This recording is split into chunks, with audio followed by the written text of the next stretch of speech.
read at various portions of the presentation from her manifesto. So can I get 10 people to volunteer? Come on up here, grab a seat in this area, please. Somebody start. Come on up. We've got one. It's really easy. You rewrite from this, and it's only one paragraph long. So come on up. You can sit there, anywhere here. I got 3. Only 7 more needed. All right, I got 4, 6 more. Come on. Sharon, thank you. Okay, 5, 6, 7. 3 more. Only 3 more. Come on.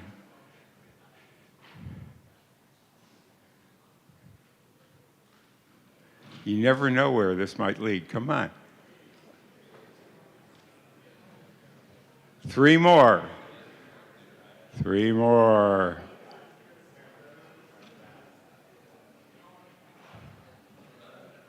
Please.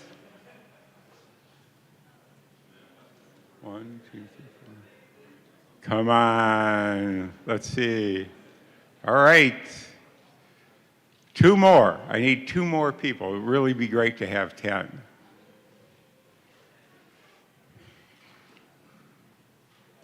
Pretty please? Okay. 1 more. I need 1 more person. Only 1. There can be only 1 10th person. Boy, crickets, come on. Come on. I know you want to do it. You know you want to do it. You know you want to. Please? All right. Thank you. We have 10 people. Jesse, you can have this back if you need it. Thank you. Okay, I'm going to put that there.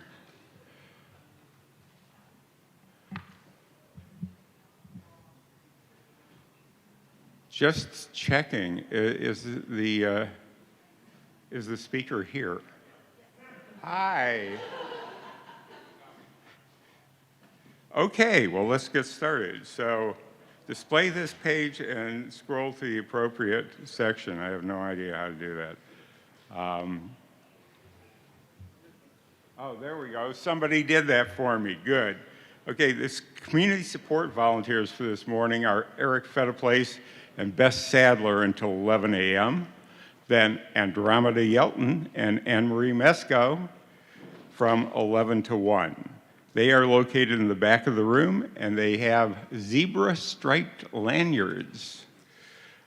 The online community support volunteer is Coral Sheldon Hess, Coral on Slack, until 11 a.m. Then Natasha Allen on Slack from 11 to 1. You can sign up for lightning talks and breakout sessions on the giant Post-its located outside of the conference room near the wall. They're not actually on the wall. There are still some open slots for the afternoon breakout, both breakout and lightning talks. So sign up. We have a few shirts left over from this year. So if you selected no shirt during registration and got cold or otherwise changed your mind, please stop by the registration desk to see if we have a cut and size that you would like.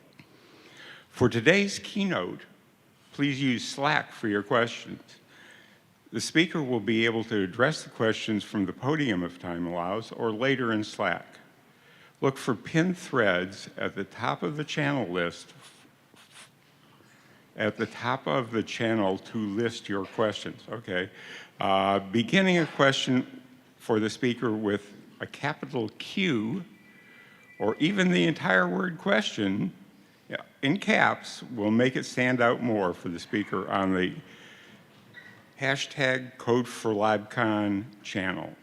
Presenters, be sure to review these threads and address the attendees' questions.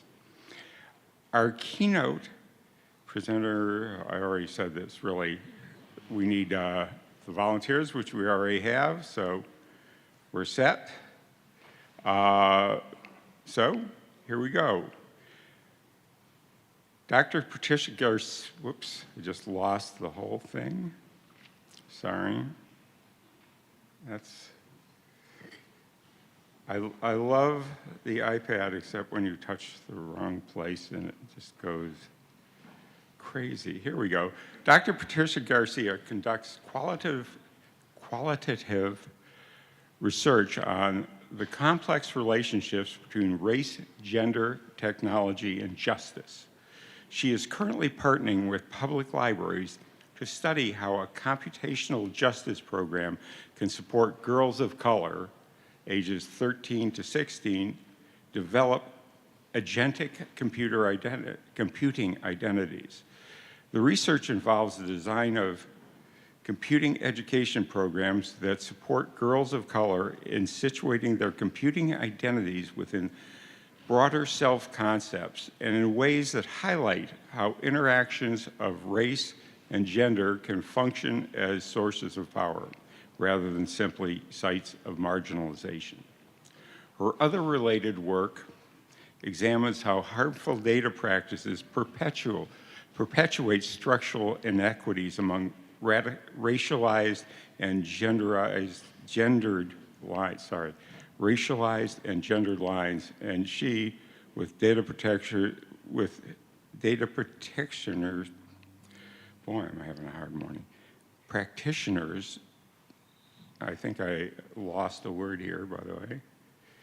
She collaborates with data practitioners to imagine and enact more equitable data futures.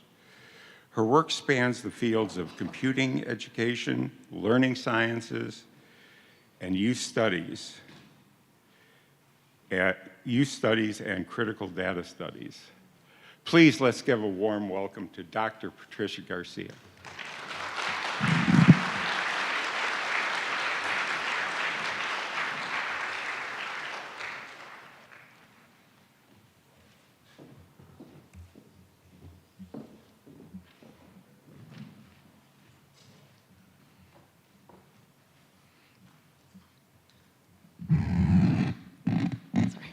Good morning, everyone.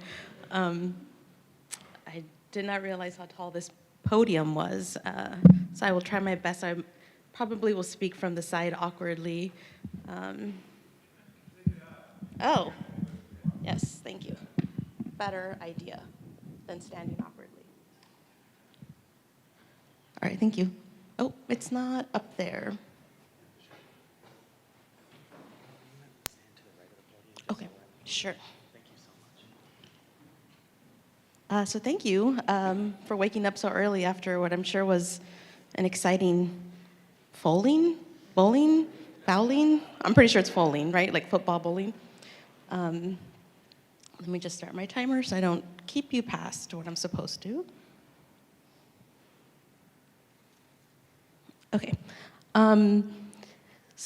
So we had 10 volunteers. You don't have to stand up the whole 20 minutes unless you want to. Otherwise, you can just take your seat and I'll call you up here when it's your time for the show. I also have I believe there's some extras of the Feminist Data Manifesto, which we'll be reading out loud together. If anybody wants a copy, I think Jesse has them and you can just pass them around. So I'm Patricia Garcia, or just Pat for short, and I'm an assistant professor here in the School of Information. And this is my first time coming to this conference, although I have friends who are academic librarians in other universities. So I've heard about the conference, this is my first time being here. So I'm excited to be here, and thank you for having me. I did have a chance to sort of look over the topic presentation, the talk presentations and the poster presentations. And I'm really excited because I often talk about the Feminist Data Manifest No, but I've never had a chance to actually do that with a room full of people who are thinking about data in some of our most public institutions like academic universities and public libraries. And just by looking at the topics, I saw there's people thinking about how to make data accessible, how to visualize data, and even how to automate data processes. So I'm both excited and a little bit nervous, honestly, because I've talked to a lot of K through 12 students, I've talked to activists, but never the people who are like in the institutions actually creating the protocols and the flows and the processes for how some of our most public institutions deal with data. So I'm excited to hear your reactions. So just what we're gonna do together today is I am going to talk about critical refusal as potentially a concept that could be useful for practice and scholarly inquiry. In order to do that, I have to talk about the Feminist Data Manifest No, because that is the main way in which I have, myself and my collaborators, not just I, have really grounded that topic. And then I'm going to talk to you a little bit more about what the concept is. Then the 10 volunteers will come up, and we'll do a collective reading. It's very short. It's 10 declarations. I know that probably most people have not read it, so I want to just have a chance for us to really get into the ethos of the work, and then hopefully have a discussion around what critical refusal could look like in your scholarship and your day-to-day practice. So just a little bit of history of how it came to be. So this work is publicly accessible. It's in a Creative Commons license. That was a very intentional decision that we made. We were all academics, but we didn't want to put it behind a paywall. So everyone can access it now. Just Google Feminist Data Manifest No, and it's a very, very simple website that I created to host it online. But so the way it came to be is that in 2019, Marika Seafor, who's a faculty at the University of Washington, and I sort of proposed this idea of bringing a group of interdisciplinary scholars together to talk about sort of the relationship between feminism as a theory and what we're doing with data in our lives. And so we invited 10 people. So these are all the people here and all their affiliations and who they are. And we just spent, I think, 2.5 days together with a very simple prompt, which was just, what is feminist data and what are some future research directions? But as part of our conversation, we asked everyone to bring with them what we called a propositional object. And there was object like very broadly construed. Like it could be a poem, it could be a physical artifact, it could be really anything. But something that the participants of the workshop felt was an object that represented a feminist approach to data, data research, or data practice. So we got a lot of different submissions for each person, but the one that really resonated with all of us, and which was really the seed for the Feminist Data Manifest No, was this one quote that I believe it was Laura Ann Hoffman who brought it. I can't remember exactly, but sorry, Anna Laura Hoffman. And it's by Sarah Ahmed. Is anybody familiar with Sarah Ahmed's work? Some? Really powerful work. I encourage you to read more. But this is from Sarah's blog, Feminist Killjoys. And this comes from a much longer piece that's, again, publicly available. But if you'll just indulge me, I'm going to read the quote. And so it says, "We say no to this disposal of no. We raise our voices in saying no to this violence and injustice. No can become a form of critical refusal, as Angela Davis might suggest. No that involves commitment, no that requires time and work as we grapple to understand the system from which an injustice gapes like a hole. No as part of a project of counter-knowledge, to counter with knowledge, no as a struggle not to reproduce injustices that exist." And we just sat with that quote for, honestly, hours, which seems very, I don't know what the word is right now, but it was a very powerful time together, believe it or not. I mean, I think you go to workshops, sometimes you leave with sort of different experiences. This was really, truly a transformative experience for us. And we sort of sat with this quote and thought, wow, there is a lot of power in no. And so if we're thinking about data practices, could saying no be a form of a feminist practice in sort of the way we work with data, the way we make data accessible? And from that, we started to think more about, well, what is critical refusal? And so I'll tell you what it is, what we found. And so it doesn't start with us, obviously. It comes out of indigenous and feminist work, a lot of ethnographic traditions about the refusal to write, narrate, or interpret pain in ethnographic narrative. So I have some really seminal scholars in this area that you can look up after the fact. And for us, we thought, well, this is very much a feminist concept. If, again, you're not familiar with feminism, this is a very simplistic but accessible definition of it. But for us, it was a concept that really guided a critical and pluralistic analysis of how power, dominance, and privilege are produced and reproduced in society. So if you walk away with anything, it's an examination of power. How is it produced? Where is it produced? Who reproduces it? And if you need to intervene into a power relationship that is unequal or detrimental to a person or community, where would those intervention sites be? And so we thought of critical refusal as a concept that could help us do that. Could critical refusal help us think about power as related to data, and who's using data and for what purposes? And so for us, we view refusal as a way to explicitly identify and challenge differential power relations. But importantly, and I think this is a big misconception, so I was just talking about this maybe a month ago at a workshop, and it was a community data workshop, and people were talking about approaches for dealing with community data. And somebody said, what about refusal?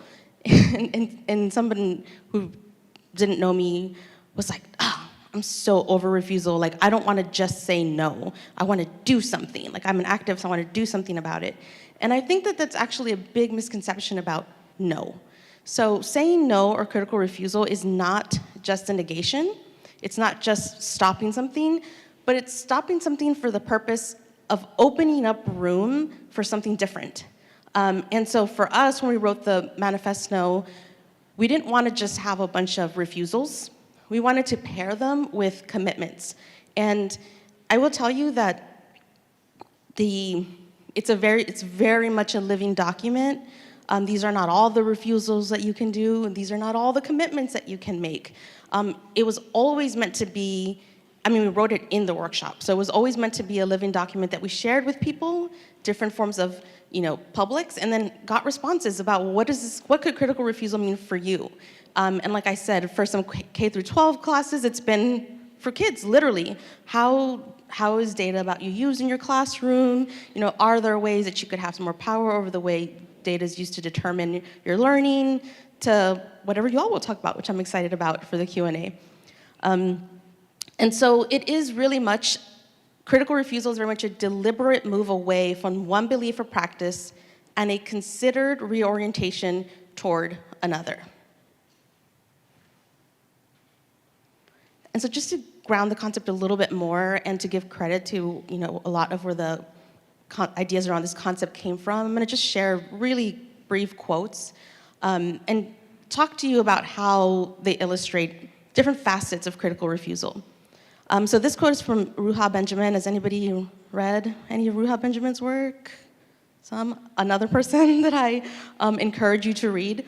But this quote says, critical refusal is an informed practice of talking back that is seated with a vision of what can and should be. So again, this quote, it is a matter of talking back. It is a matter of saying, no, I refuse this existing practice, this current way of doing things, but it is also seated with a vision of what can and should be, right? So it is imaginative, it is forward-thinking, it is generative, it is committing to a world that you want to see. And so I don't want us to lose that aspect of critical refusal. And this other quote, refusal marks the point of a limit having been reached. We refuse to continue this way. Now, critical refusal doesn't always have to be generative. You don't always have to provide a solution. Sometimes a practice, related to data is just wrong, and you should just stop it. And you don't have to, come up with a different, an alternative solution to a data practice. And so I wanted to also stress this part that, in the same way that I don't want you to think that critical refusal is just negation, I also don't want you to think that it's always just problem solving. It can be both. It depends on the sort of particular data practice. And then this last one from Audra Simpson, which is just critical refusal is saying enough, period. Full stop, right? You don't have to explain. You don't have to, you can just say no. You can just refuse. And so after sort of thinking about all of these quotes and everything we knew about critical refusal, the workshop was supposed to end on a Friday evening, and everybody was supposed to fly out Saturday afternoon. And everybody was just really fired up about what we had, all our notes, everything we had taken. We said, why don't we write something together? And everyone who had flights in the evening agreed to come after the workshop had ended, and we just met, got coffee, sparkling water, and we just all wrote. Everyone says, let's just write what our refusals are and write what our commitments are, and then let's, put them together, edit them a little bit, and then let's just put them online and let people react to them and see what people think about whether critical refusal is a useful concept. Let me just check time. Okay. And so like I said, most people know, if you do know it, know the top 10 declarations. We actually wrote 32 of them. And if you go to the website, you can see the full version. Each declaration is a paired refusal and commitment. We also, after we put this out, just honestly on Twitter, back when Twitter was Twitter and was awesome, and now it's crappy, but we put it out there, and then people started saying, well, and we wrote it in the style of a manifesto, but we called it Manifest No. And a lot of people started saying, oh, well, I have work that resonates with this. And so we also created what we call a playlist of manifestos. So if you can sort of take ours as a starting point, but are interested in reading other types of really declarative works, there's a playlist on there that has links to a whole bunch of other really powerful manifestos. And like I said, we had a long discussion around, a lot of us were pre-tenure, and we said, okay, so should we turn this into a piece of academic writing? Should we publish this in a journal? And we just felt like the purpose of it's not that it's not academic, but it was that we wanted to put it out quickly, and we wanted to be in conversation with other people. And we wanted people, like I said, it's a living document, so we wanted people to remix it, to take pieces of it that were useful to them, to ignore pieces they weren't useful to them, and to add to it. And so this is why it's under a Creative Commons license. Okay, the exciting part. So I've talked a lot about it, and I've talked a lot, conceptually about what critical refusal is, why we chose it, and I know that most of you probably have not had a chance to read it. So we're just going to do a quick collective reading. It's 10 declarations. So if I could have those 10 volunteers come up. And if you want to read along, I'll put them up here. But I also have extra copies if you want them. I would say just come up here to the front. Is there room for 10? Or maybe I'll just go over there. How about that?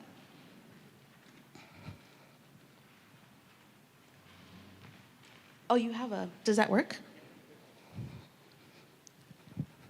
Yes, we're on. Okay, well, I will start. And as I said, it's a living document, so I literally edited 1 or 2 of them for readability. So what's on here might not be exactly what they say, but it's going to be pretty close.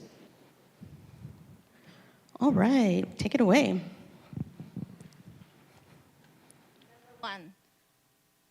hear me well?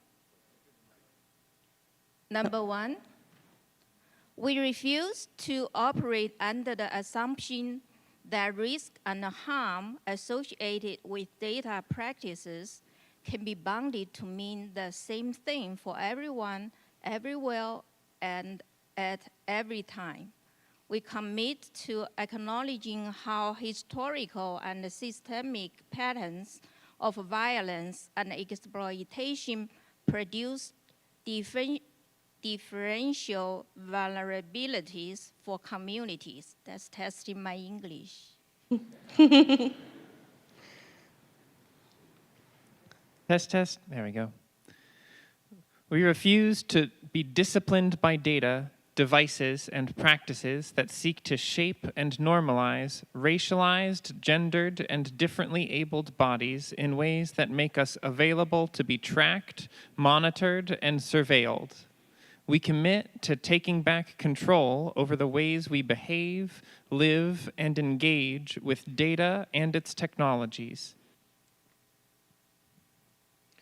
We refuse the use of data about people in perpetuity.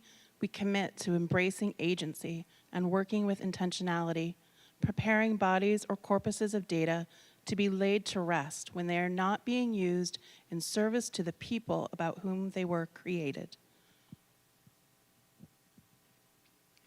We refuse to understand data as disembodied and thereby dehumanized and departicularized. We commit to understanding data as always and variously attached to bodies. We vow to interrogate the biopolitical implications of data with a keen eye to gender, race, sexuality, class, disability, nationality, and other forms of embodied difference. We refuse any code of phony ethics and false proclamations of transparency that are wielded as cover, as tools of power, as forms for escape that let the people who create systems off the hook from accountability or responsibility. We commit to a feminist data ethics that explicitly seeks equity and demands justice by helping us understand and shift how power works.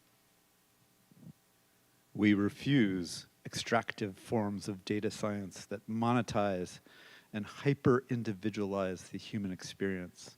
We commit to centering creative and collective forms of life, living, and world-making that resist market-driven forces to commodify the human experience. We refuse to accept that data and the systems that generate, collect, process, and store it are too complex or too technical to be understood by people whose lives are implicated in them. Thank you. I don't like can't, no, I do. Sorry. We commit to making systems and data intelligible, tangible, and controllable. We refuse to work about minoritized people. We commit to mobilizing data so that we are working with and for minoritized people in ways that are consensual, reciprocal, and that understand data as always co-constituted. We refuse a data regime of ultimatums, coercive permissions, pervasive cookie collecting, and blocked access. Not everyone can safely refuse or opt out without consequence or further harm. We commit to no being a real option in all online interactions with data-driven products and platforms, and to enacting a new type of data regime that knits the no into its fabric. We refuse to close the door behind ourselves. We commit to entering ethically compromised spaces like the academy and industry, not to imbricate ourselves into the hierarchies of power, but to subvert, undermine, open, make possible. And do you want to read the last paragraph at the bottom? Hurry, you got me an extra. You got this. Our refusals and commitments together demand that data be acknowledged as at once an interpretation and in need of interpretation. Data can be a check-in, a story, an experience or set of experiences, and a resource to begin and continue dialogue. It can and should always resist reduction. Data is a thing, a process, a relationship we make and put to use. We can make it and use it differently. Can we clap for them?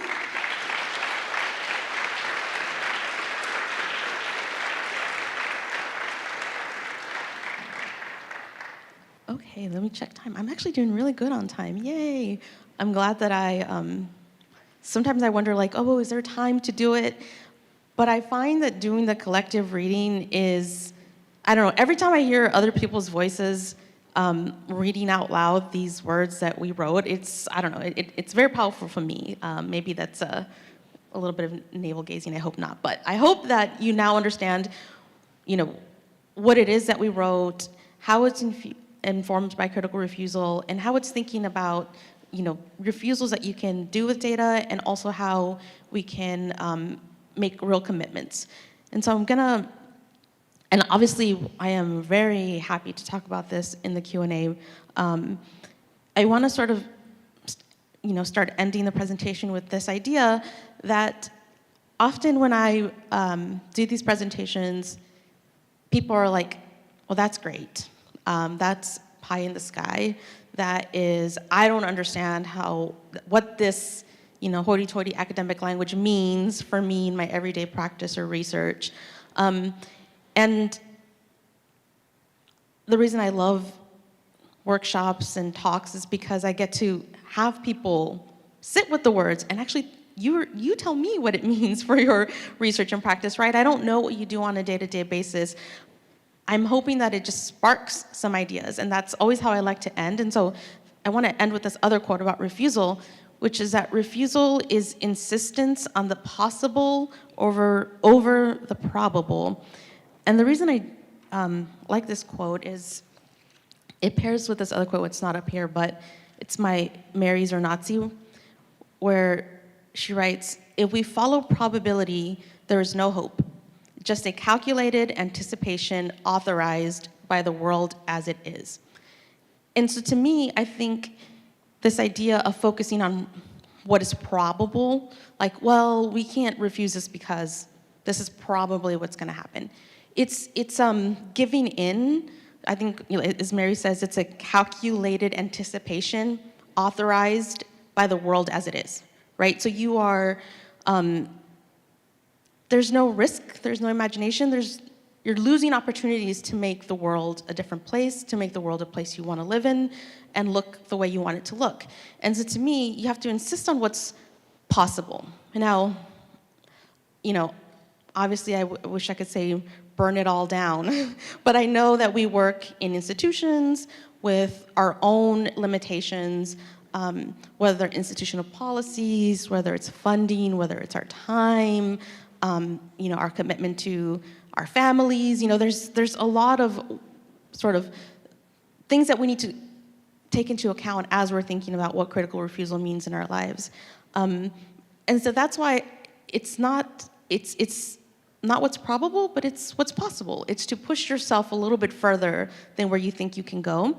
And so I kind of want to end, I know this is supposed to be a Q&A of you to me, but I'm flipping it, I'm doing a Q&A from me to you, which is if you take that idea and everything you sort of talked about feminist data practice, critical refusal, the specific declarations and commitments, I want you to think about how have you or might you enact critical refusal in your research or practice, or even honestly your everyday life. I'm happy to hear from people. I'm also actually happy to take other kinds of questions. But that is it for me, and if you want to email me, that's my email address there. So thank you very much.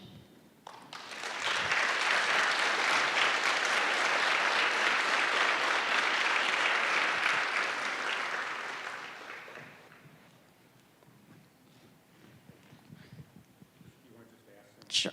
Yeah. Any questions, reactions, any of? Yeah, well, please wait for the mics. Also, I wasn't able to pass these around, so a tiny little micro refusal, but there are extra copies up in the front by the registration desk.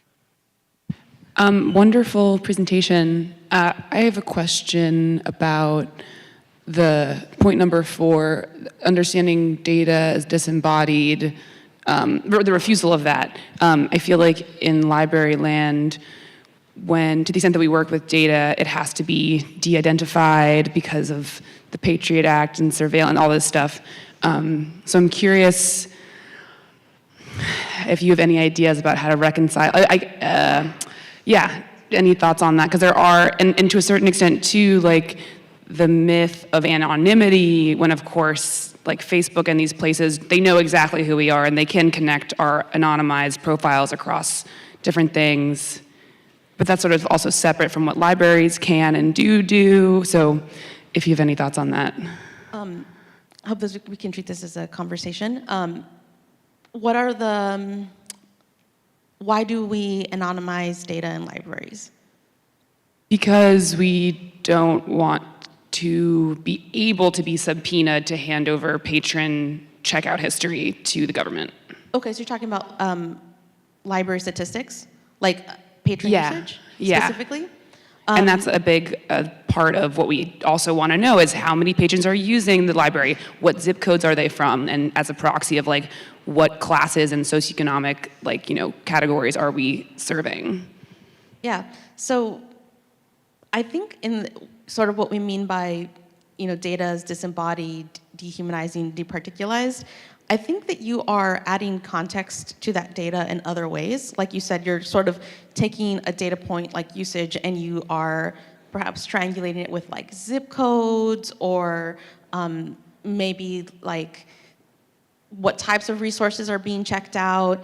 And so sometimes we departicularize things for anonymity and confidentiality, right? Either for our protections as an institution or for the protections of users, right? Because users have the right to, for their what resources that used to be confidential. So I would say that in that case, so not all data is the same, right? And not all data is being used for the same purposes. And so often when I think about these things, I think, what is the purpose of the data? For what purpose is it being used? What kind of context is being provided? So a way to stop the departicularization of data is to provide additional context, even if it doesn't link it at the individual level. And so I think, that's one way to do it. But I'm kind of curious to see or hear if anybody else has a reaction to this, and maybe, because that's a very particular form of data. I think when we wrote this, we were thinking, the person who wrote this one was thinking about medical data and the kind of data that is used in clinical trials and human research data. And so it was a little bit of a different use and type of data. Well, not a little bit, it's different, but I'm rambling. That's why I said it's a conversation, okay? I do not have predetermined answers. But yeah, I'm kind of curious to hear if anybody else has another idea or another reaction to it.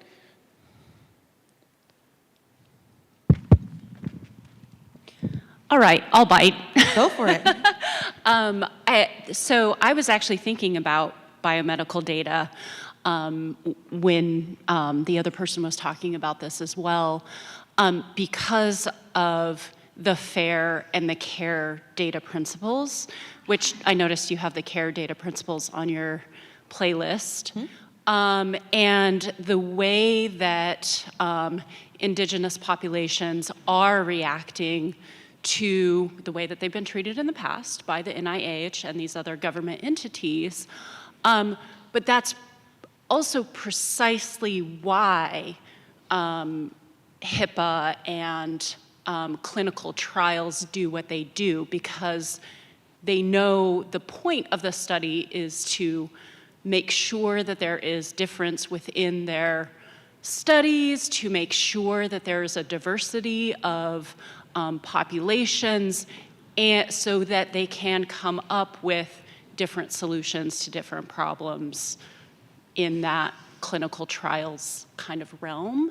And I think that conversation around de-identification and things like disembodiment sometimes are conflated when, as librarians, we do think about that, the way that de-identification is actually helping studies and making sure that we're able to provide people with that understanding of these are actual bodies, these are actual people, and we need to work in conversation with these communities on a much more level basis. So maybe not so much a question as a response to that.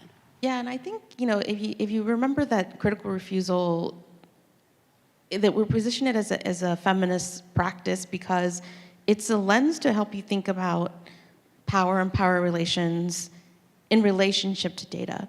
So I think, in the previous speaker, your example about sort of library uses statistics and, I think what you were just doing, like asking the question of, well, why is it that we, anonymize data or make it confidential? Well, it's because, you want to ask whose power is it upholding? The first response is it's upholding institutional power, right? Because it's protecting institutions from subpoenas, but it is also, there's also the power of keeping your own personal data traces private.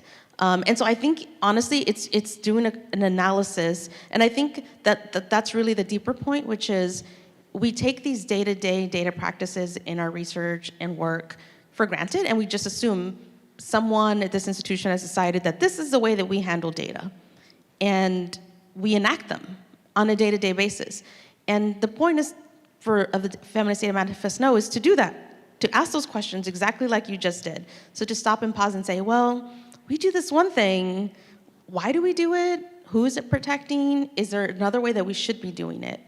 So I don't have like an exact answer other than to say, like, use it as a time to critically reflect on your data practices.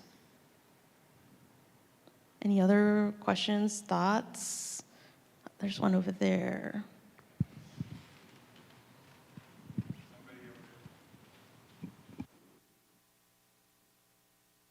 Hello. Thank you so much for this offering. It's exciting. One of the things I'm struck by this initial question and answer is not just the importance of refusal, but like knowing who is being like refused, like knowing the direction of that refusal, having the context of that number 4 being specifically for medical data, that I think in our world, this world, like we know that data can get hyper-specific and there can be different uses, and I'm curious, like, and I recognize and know that some of these 10, and I trust the 32, 33 as well, are probably in some ways, like, there are some that may be directed like at sort of at us, at this collective, at folks who are like some we may be doing our best with each of these things, and some of it might be directed at us. So like, I wonder if there are, like, since there were like that specificity, like what kind of conversation, like, how do you envision a conversation starting? How do you envision there, like, either like you're sort of like carrying this message, but like are there more ways to connect to the fact that there is this this upset that I think we're aware of, but how, like, what are more of the conversations to make sure that we're raising up the right folks if we are the target of that refusal and not just the folks that may refuse further upward as well? Yeah, I mean, honestly, that's why I was very excited to come talk to this group of people. And I wish that this was a workshop and not a keynote, because like I said very early on, I have not had the chance to talk about this with people who are thinking about data. I mean, often when I go talk to, different groups, people are thinking about data as this like amorphous, sort of like conceptual thing, and they're not thinking about like, how is data visualized? How do we store data? How do we make data accessible? To who? What are the standards that we use? How do we automate? Like, all of these things that this conference is all about. And so I think that like are there parts of it that are aimed at you versus like are you all the ones doing the refusing, or are the refusals to you? I think it's probably a little bit of both, honestly. How many of you work in academic libraries? Okay, so a lot of you. And so one of my dreams for how this work would circulate in the world and be in conversation was for people to sort of take these 10 and either like apply them specifically to their context. So like, how are we using data in academic libraries? I'm sure everyone here has different perspectives on how and what you're doing. And to sort of, I've always wanted like a collective of people who actually do this work to react to it and either add to it or like get specific about what each of the 10 could look like in that particular context. Again, I don't work in that context, so I struggle to say like, oh, well, this is what you could do. Like, I don't have an answer. You all are the ones with the professional knowledge and the experience to think about what this could look like, in the field, in the practice. So if anybody wants to do a workshop or write a response to this, it would be amazing. So I just to make sure that I'm understanding and like want to do my best to maybe voice a collective like what the specific ask is. I hear that since some of these, like both the 10 and the 32, that you're inviting a conversation with this group specifically that started with that point number 4. Of trying to get specific of like, we do have a goal of like, there could be a conversation of like, this is ultimately our goal when we do XYZ with this to maybe find out where the refusal is, whether it's with sort of a specific practice or whether it's with an ethos or like how specific it gets. That I see this as a general response, and it sounds like an invitation for us to get more specific with it so we know which things are harmful and which practices are beneficial. Does that sound accurate? Yes, it is always the Feminist Data Manifesto has always been an invitation.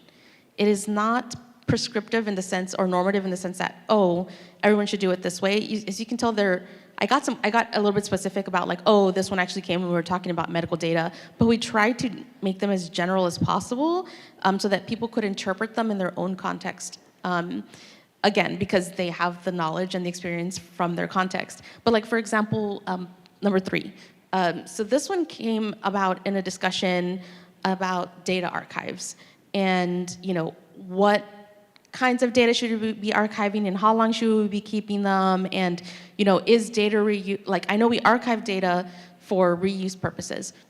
Should we be doing that? Should we be keeping it forever? Like, so it raises these much bigger questions around things like data archives, data reuse, data access, what our repositories should look like, who should have a say, and or who should have access to that data that is archived. It raises all of these bigger questions that you all are much better equipped to answer than I am, to that level of specificity. But yeah, so each of them, I could talk about the context for each of them, but I hope that they're general enough to prompt a thought or a conversation with you about what you do, and whether there are refusals there that you can make or that you could institute, or whether, and again, a refusal, like I said, it can be generative. So you can say, you know what, we've been doing it this way, but perhaps now when researchers collect data and they're doing community data work, or they're getting data from communities, perhaps they should have a conversation with the community about how long the community feels comfortable with us keeping that data, and whether the community feels comfortable with that data, even if it's quote unquote anonymized, being put in a repository and reused for something that is outside the original purpose of which the data was collected. And that is, I was a little scared to say that because I know that data reuse is like a huge thing. We use federal dollars to create data. We don't want that data to be like millions of dollars for a one-time use. Also, reusing data can lead to new discoveries that have great societal impact. It is a fine line, and it is, if anything, it is a conversation that should be happening between, what, like, the risks and benefits. So, like, who is benefiting from us keeping data and data archives and reusing it for purposes outside of the original, research purpose? What are the risks of doing that? What are the benefits of doing that? It's more just that not take it for granted. Do not, I think sometimes we can think of like just one-dimensional reactions to things like data reuse, good, scientific knowledge, yes, expansion, reduce the cost of research, like, institutional repositories can be designed, we can add more metadata to make it more useful. Like, I think it's easy to forge ahead in one direction, and the conversation I'm trying to have is just to say, this is how we've always done it. Let me go back and think about whether that's how we should continue to do it, and to know that there isn't a blanket answer for every single community, every single, data set. I'll stop there in case there's more people who want to ask questions. We have about, there's one over there. Thank you for the great talk. I would like to ask if you can say a little more about data, like refusing reduction. That part, I think, is really powerful. And data is, in a way, always that is like abstractions, right? And you are asking, by the phrase data that resists reduction, you're asking us to basically preserve data in a way that makes it alive again. When researchers and people come and actually use it, that's a really tall ask. Yes. As librarians who work at libraries and archives, and we a lot of times run into this lack of imagination, like what it can be. So I was wondering if not so much asking specifics about what we can do at libraries and archives, what you have perhaps imagined that would look like data that resists reduction, if we can provide that, if we can offer that. Do you have any thoughts on that? Yeah. How do we, I do have a thought, but how do we reduce data? In your day-to-day processes and the work that you do, how do you reduce data? And however way you interpret that, it's an open question for anybody who wants to. You put it into a bar chart. Okay. What kind of reduction does that do? It tells you one answer or one metric that the author decided was important. Yeah, so if you put it in a bar chart, you stop looking at individual data points and you see it in a visualized sort of aggregated sense, and you draw a conclusion from it, from your analysis of whatever it is that you were trying to find. So we aggregate and visualize. How else do we reduce data?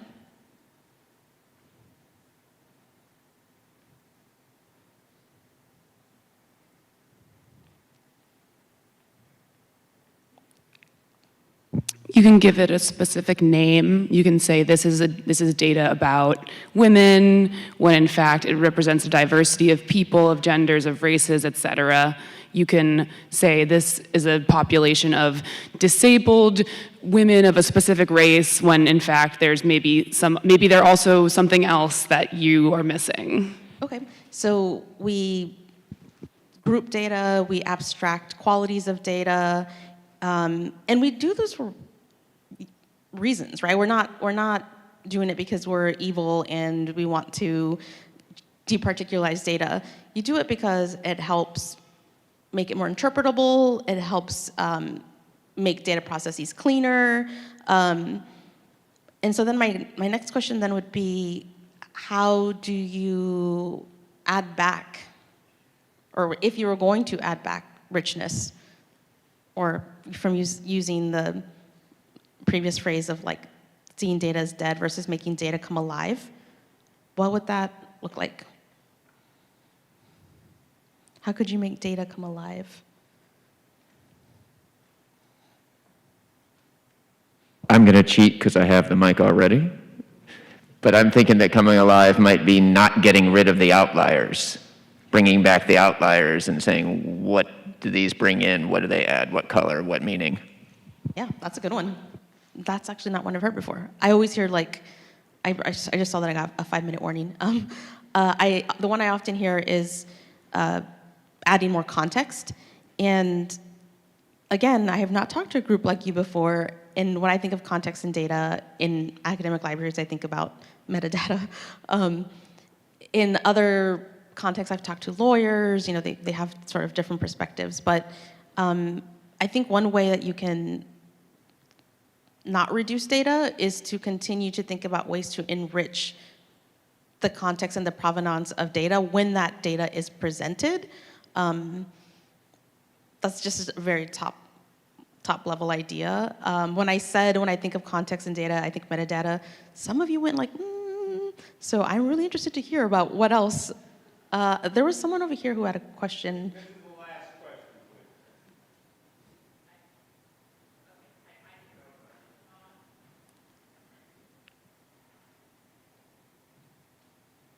Sorry.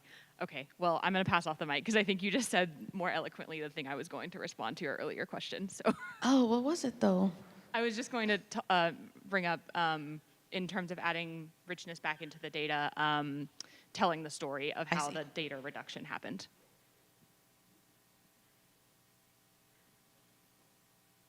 You're going to pass the mic to someone as the true last question? Or right behind you, Jesse. And thank you for your talk.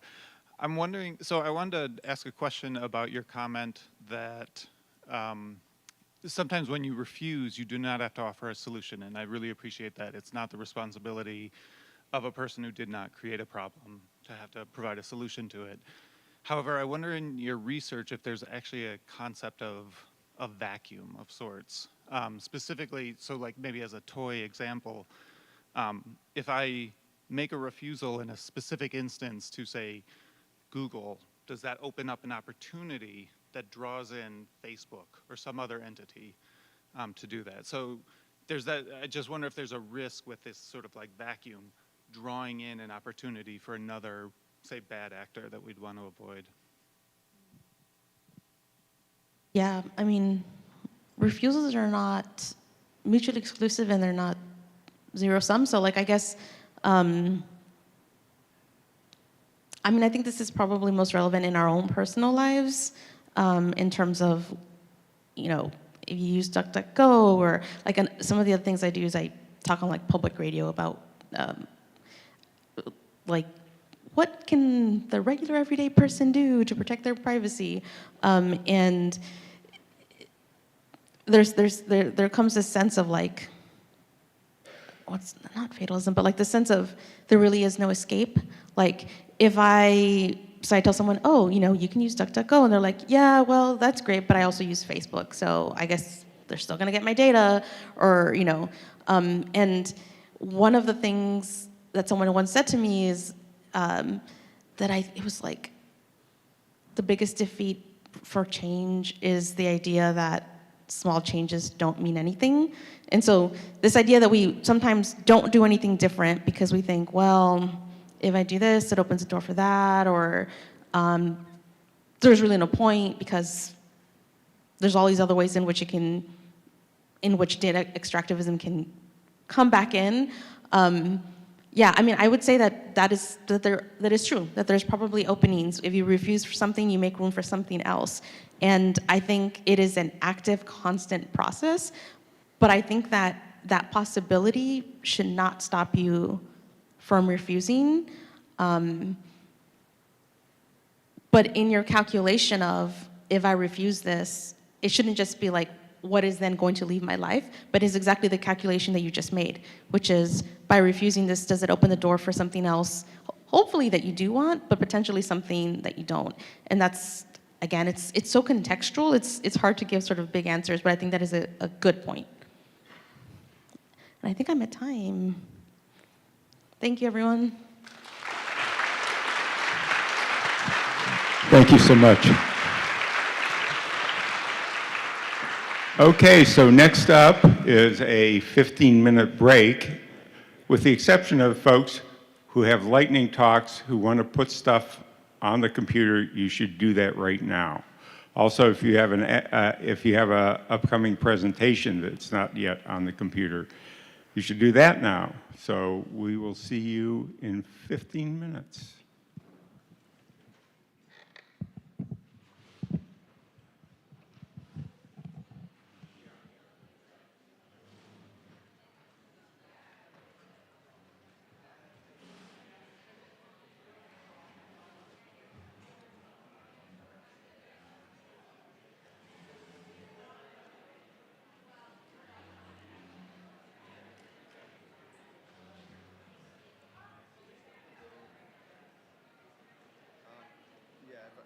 Okay, just making sure that this machine has internet access. Do you need to play videos?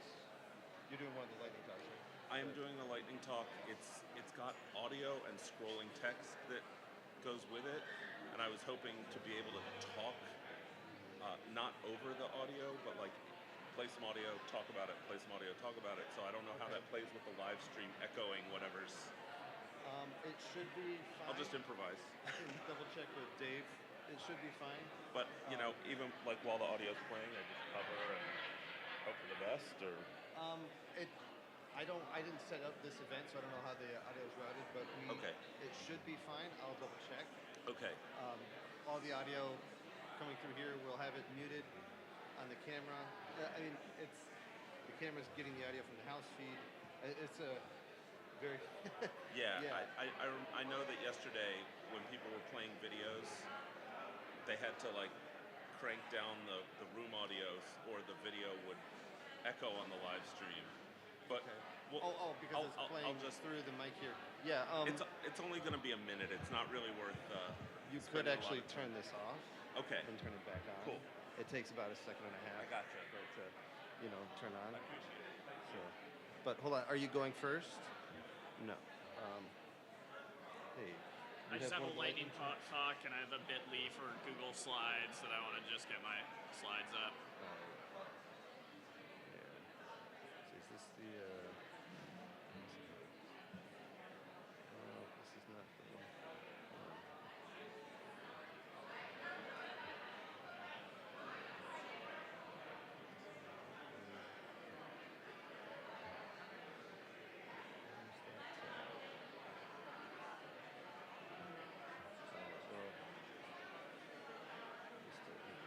First of all, this is here.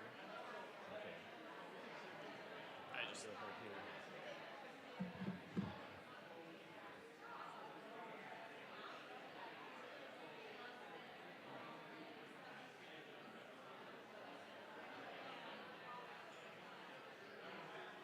Well, that's got to be an L then.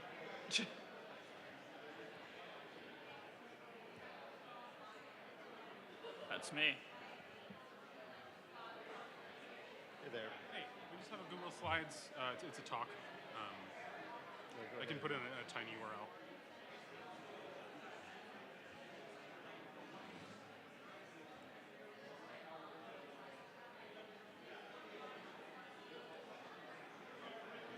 Okay. I saw that you have, it's actually this one. Oh, it's this so we can just use this PDF. Okay. Is the PDF work? Yes, this just has the thank you after the, but that's fine. Well, when it will work full screen, like we'll do the. Will this work full screen? Yeah. Okay. We're on a different source right now. Okay. It'll be fine. Yeah, that'll be fine. You want to go back to the beginning of it, or? Sure. Thanks.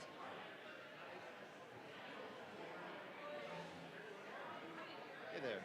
Lightning talk. It's up on the OSF. All right. 1 second. This is not me. So if you go back to page 1, it'll probably be, oh, maybe not. Sort by author descending. I'm a Z. There we go. 3-ish tips. And then there should be the PowerPoint.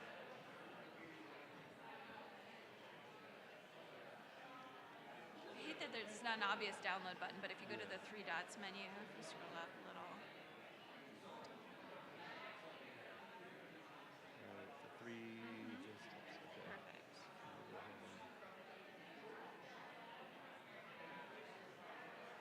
I don't really need edit permissions, but yeah. No, I mean, can I test the animation real quick? Yeah.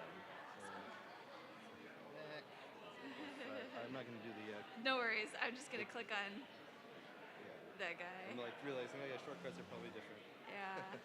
I think it's gonna work fine. Thank you. All right, cool.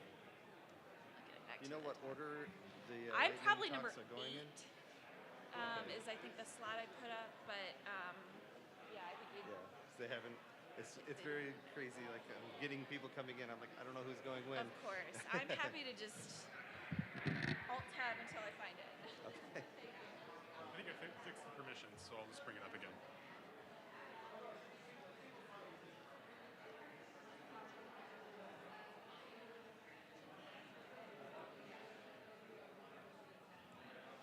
There we go. Okay. Thank you.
Hey, Bess. No, I'm sure it's not. I'm just, I'll just be 1 sec.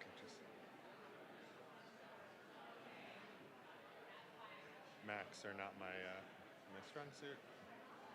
Okay. All you. Awesome, thank you. Did you do zombies and werewolves, Yeah, sysadmins, and okay. that was me. 10 years ago, I loved that talk. Oh, thank you yeah, so much. Yeah. There's a takeoff of it I'm going to do one of these days on a slightly different subject of library techies and the PR people at your university. Oh, yeah. Similar zombies and vampires, or I don't know, something. Vampires and werewolves. Yeah, right, there you go.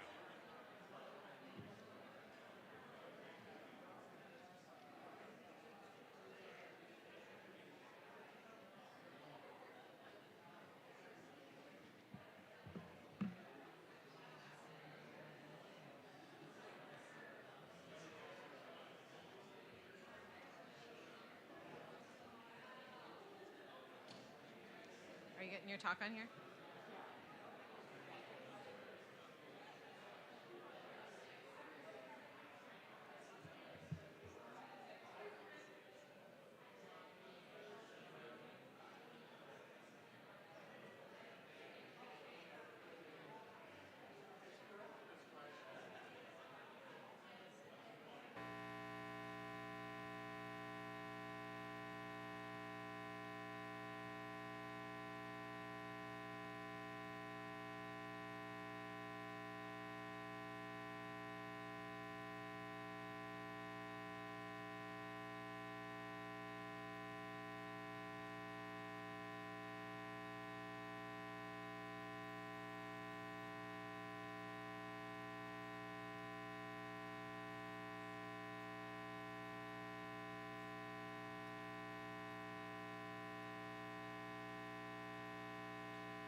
That is a great question, and I don't know the answer. Usually there's like a list, and you're in that order.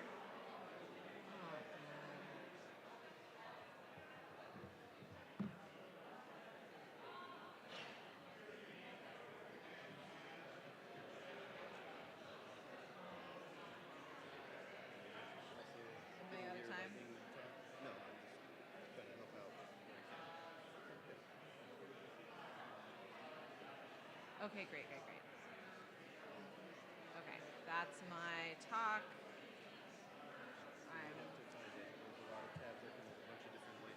Yeah, I'm up a little later, but I just wanted to make sure I could get it on. Great, thank you.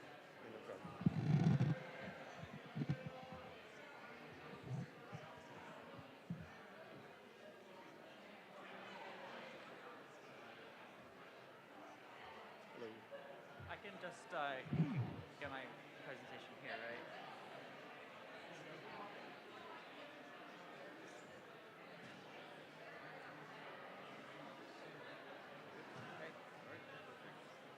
So yeah, you'll have to find your tab when you come up. I think I'm first, so. Are you first? Yeah. Yeah. Can I also do a live demo? I was doing it 10:15, right? There's supposed to be 15 minute break. Yeah. Can I do a live demo? In what way? Well, see it? no, like demonstrate a tool in action. Like on this computer? Yeah. You should be able to. Okay. Anything you show here. No, but can I share the screen? Can I share the screen? You've got your output.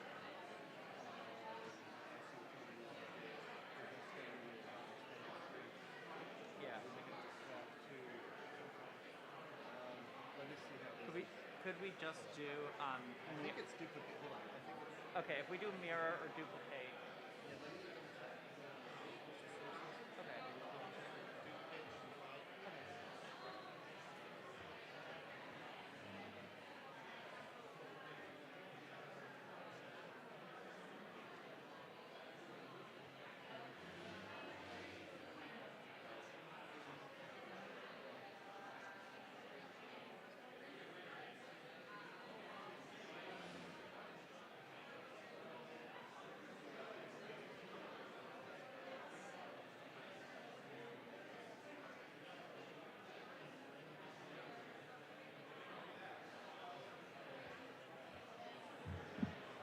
Okay, we're almost back. Could I have our lightning talk speakers line up in numerical order right along the wall here, please?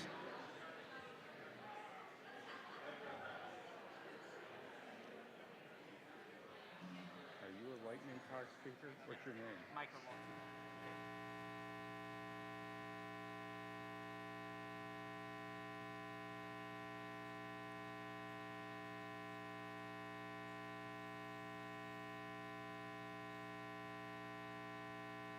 I know there are more of you. I know there are more of you.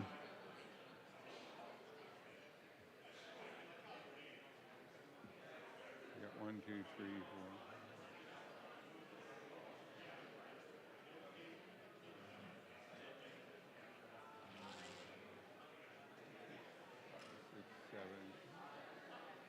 4. Alrighty, so let's get started. Our first speaker is Micah Walter. Hello. My name is Michael Walter. I work as Web Services Librarian at Smith College, and this is my first time at Code4Lib.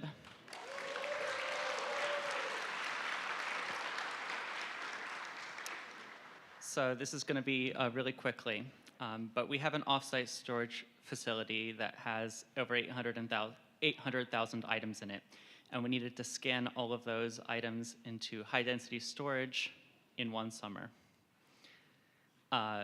This is a number at which 2 seconds per item would mean 11 extra worker weeks of staff time, so it was important for this to be as efficient as possible.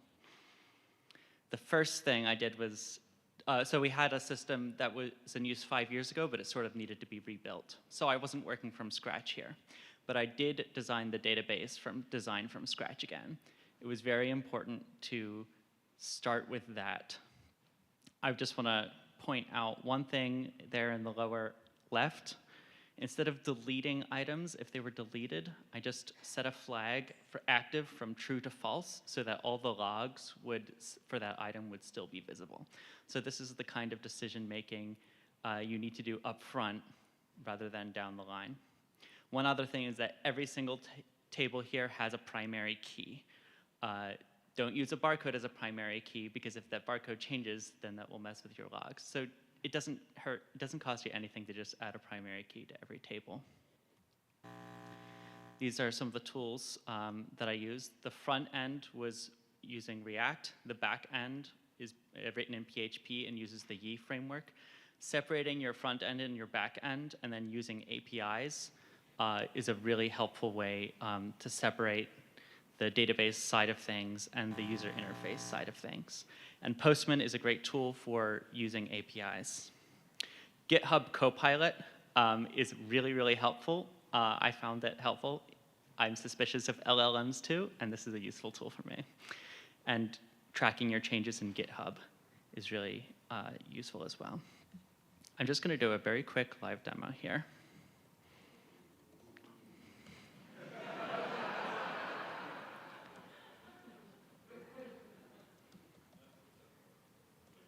I don't even have my password saved here.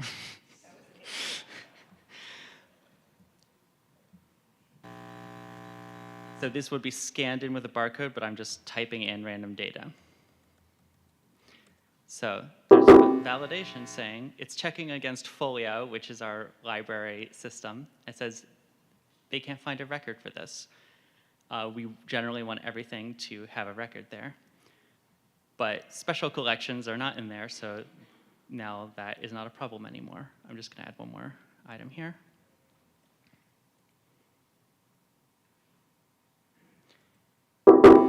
Wrong number of characters in the barcode.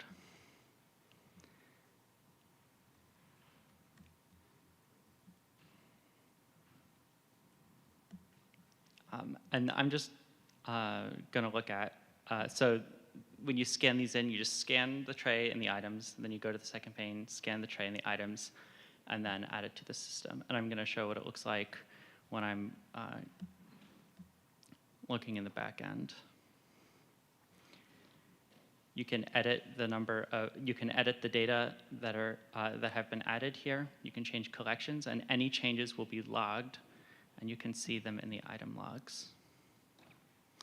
So unfortunately, I don't have enough time to do an actual proper demo to demonstrate how it works, but I want to mention some takeaways of from doing this project. The number one thing is think before you code, as we learned from COBOL talk. And this means always having a plan. That plan can change, but knowing what you're going to do and the priorities and the order that you're going to do them in is important. And this also includes working towards concrete needs. Instead of just going out there, this would be terrific for a project, knowing exactly what you want to do as part of that plan is important. And sometimes using your own software is less work and lets you do the best job you can for the exact situation that you are in than trying to find an off-the-shelf solution. All right, I'm out of time. Thank you.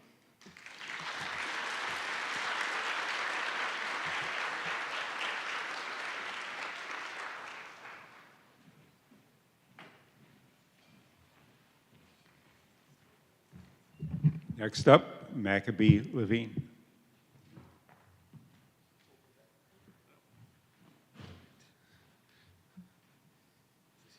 This is me. All right. Good morning. I'm Maccabbee. Hi. Woo. Loud. A short little we built the thing story for y'all. Okay, this is Code4Lib, so I don't have to tell you open source software can do amazing, big, broadly useful things, but can also do niche things. So, pop quiz. You take a bunch of pamphlets or other small titles, maybe they don't even have anything to do with each other, and you combine them into a single bound volume. What's that called? Catalogers? Thank you, bound with. I had never heard of bound with titles until a couple years ago in libraries. Maybe because I hadn't worked in a library that was over 100 years old. No one does this anymore. We use FOLIO. It's an open source library services platform. It didn't have support originally for bound width. It has a 3-tier instance inventory hierarchy. An instance, a title essentially, can contain more than one holding, which can contain more than one item, but an item couldn't contain more than one title. It wasn't a development priority of the major vendors or their customers, so understood that it wasn't there. But GBV, this German library consortium, said, we want it, and let's pay Index Data, another great folio vendor, to build it. So they came up with this model, a separate bound width object that can directly link multiple items and multiple holdings, getting around the basic architecture where a single instance could only contain multiple items, but not the other way around. So it's Folio, it's open source, so we've got a Jira, so they put a bunch of Jiras in there, define the problem, and because Folio is 100% API driven, every bit of UI functionality is in the API first. Started with some back-end pull requests to actually build some APIs. Neil Zarek, who's an awesome index data employee, built a bunch of these APIs. And so then you can do bound widths. Yay! So Lehigh, we had some bound widths. We used these APIs. We put our data in there into Folio. But then, okay, someone needs to actually build a UI layer in Folio so you can manipulate the stuff in the UI. Okay, at Lehigh, we care about bandwidth. Let's build this ourselves. So a couple more pull requests on the UI side. And now here's an instance where you can see it has a single item with a barcode. And now that barcode has a little icon next to it indicating that it's a bound width. And if you go into that item and you scroll down, here on this one physical item are the 6 titles that are bound with it. So yay, we were able to build it. We're done, right? Okay, we're not done. Patrons probably want to see this stuff too. Okay, but our discovery layer is VuFind, also open source, right? So another pull request or 2 later, and some conversations with other folks at Chicago and Villanova, and now VuFind. Here's an example of a VuFind record, and on the bottom, here's an example of the 6 other titles, in this case related, that are bound with it. And here's an even crazier one. In this case, this same title is bound together 3 times with 3 sets of unrelated items. We have some titles at Lehigh that are bound together with 30 other unrelated titles in a single physical item. I would say bound with is a little crazy. Don't quote me on that. It's a little niche. Okay, you can quote me on it. It is crazy. But so what if it's niche? So what if it's not a priority for other people who weren't us? That's fine. It's an open source community.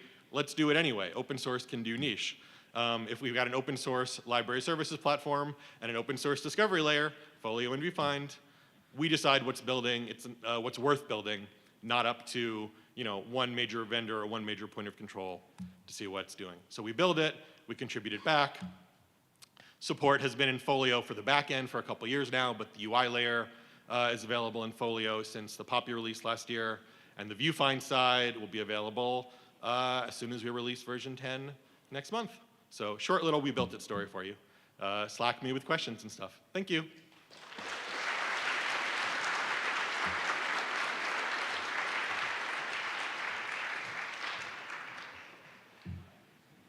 Next up, Eric Hellman.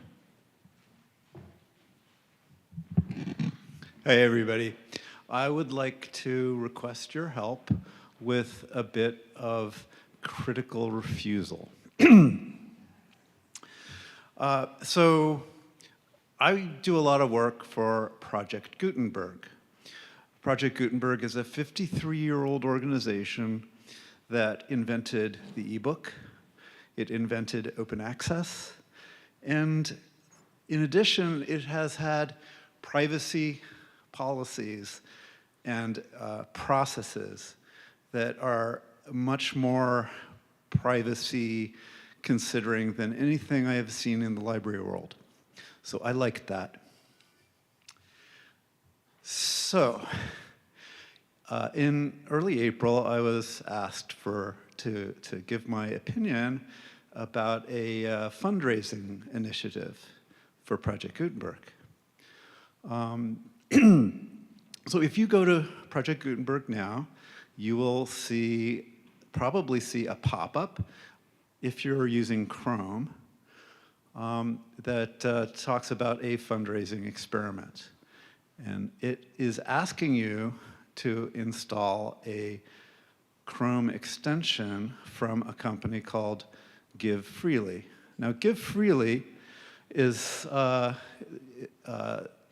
tries to help nonprofits by working deals with online stores to give users discounts, and if the users buy something, a portion of the purchase price is contributed to the user's favorite nonprofit.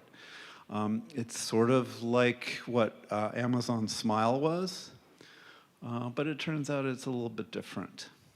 If you go there and look at the Chrome store to see if you can install the extension for Give Freely, you will be asked to allow Give Freely to see all your everything you do on the web and change all the web pages that you see on the web. And this, you know, so if you see that, first thing you're going to do is you're going to go look at the privacy policy. If you do, which no one does, you will see that the description of Give Freely as respecting privacy, of course we respect your privacy and are totally transparent, but if you read their privacy policy, which is written by lawyers, you will see that you give them permission to do basically anything with your data. So I didn't like this. But even worse, this extension that you install installs another JavaScript library that is designed not for this sort of thing, but to allow website owners to see everything that the user does.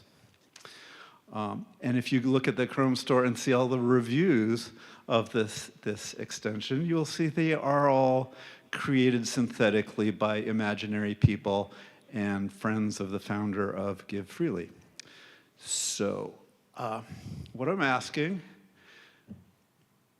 is to help make sure that this goes away. Now, the one great thing about Project Gutenberg is that you know, the executive director is extremely responsive to user feedback. And if you go into Project Gutenberg and see this thing, they ask for your opinion of this fundraising experiment. And it would be really nice if people went there and gave them their opinion. And while you're at it, maybe at the Chrome store, you leave a review so that the rating of the extension goes down from 4.8 to something that it actually deserves. So thank you very much. And I'm so happy to have seen the keynote talk today about how we can critically refuse.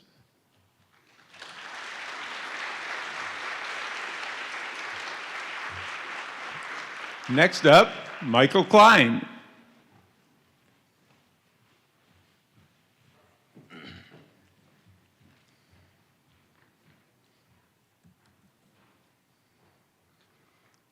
Good morning.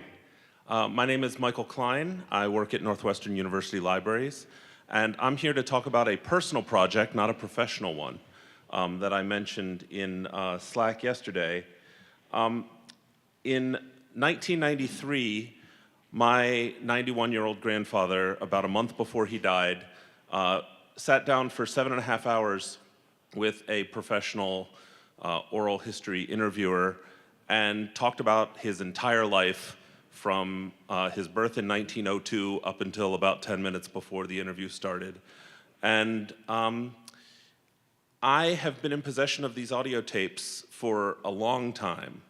I've tried to listen to them a number of times, but while I found it pretty easy to converse with my grandfather in person due to knowing him and his facial cues and his speech patterns, I had no problem talking to him in person.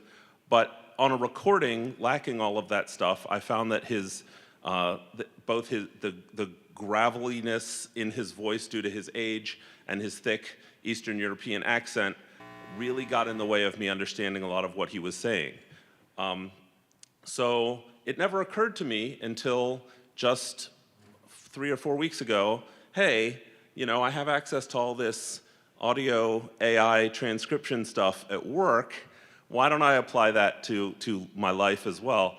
And I ran these tapes through it, through Whisper, and the results have been pretty fantastic. I want to play a little bit through. I put it together. I took the transcript. It output a VTT transcript for me.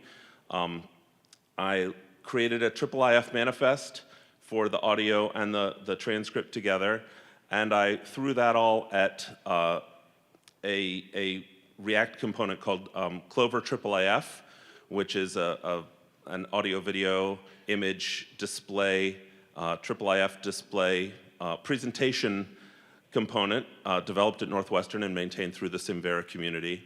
And so I'm just going to scroll ahead a little bit to, I found one excerpt to start with that. I learned everything in Cheder. Tell me what Cheder was like in Russia in the years that you went. Describe for me what it was like. Well, I liked it very much. It just happened that I was a good Cheder-ingo, you know. There was a lot of Yiddish into his speech. It got, Whisper was very good at getting things like Cheder, school. It got things like Malamed, the teacher, the yeshiva, but Cheder Yingel, Y-I-N-G-L, a little schoolboy in Yiddish, it translates throughout as Chederingo, which I think is a great word, and it's going to make me sad when I do the search and replace and actually correct it to Chederingo. But that comes out throughout. But I was just, it's been a real emotional experience for me to be able to finally listen to this stuff and hear stories that I never knew, because in 1993, I was at that stupid age where I didn't really care about my family's stories. So I wasn't really paying attention to him while he was telling these stories in the way that I would like to now. You know, tomorrow would have been his birthday. So, you know, I'm happy to share this with you all, and I look forward to sharing it with the rest of my family as well, because they don't know any of this yet. Thanks very much.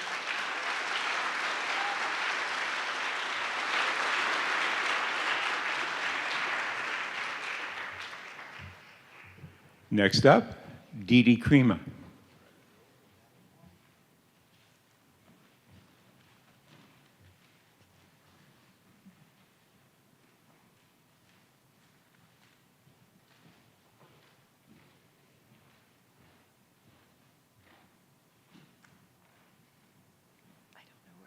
It downloaded on here. It was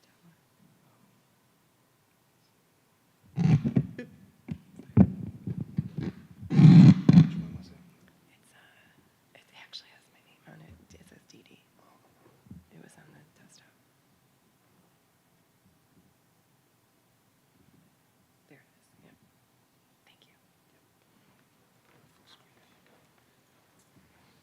How do I do full screen?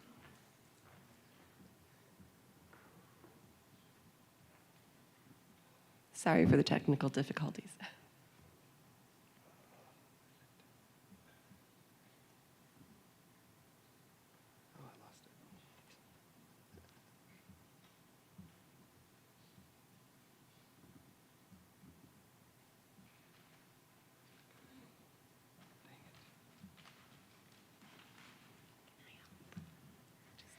So you were close.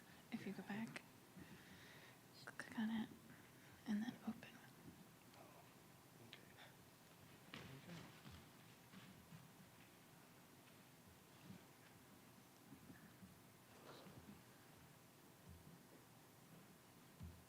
Welcome to VoiceOver. VoiceOver speaks to script.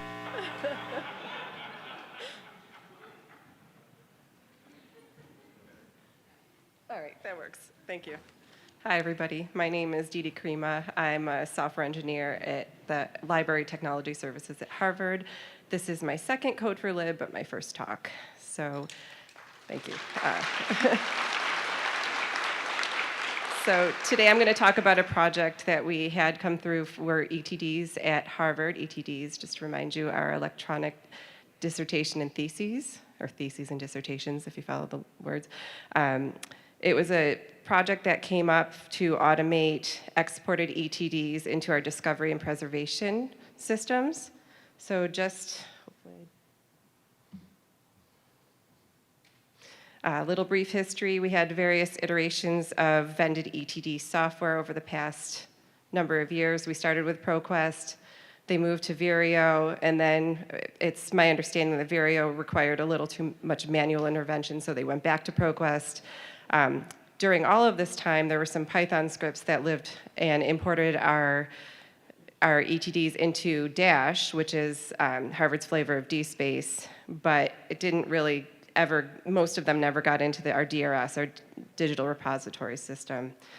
So in 2023, I should go back, and I understand from all the other talks, people like pictures of cats and people like pictures, memes. So I tried to make sure to integrate those in. So that's my cat Daisy up there.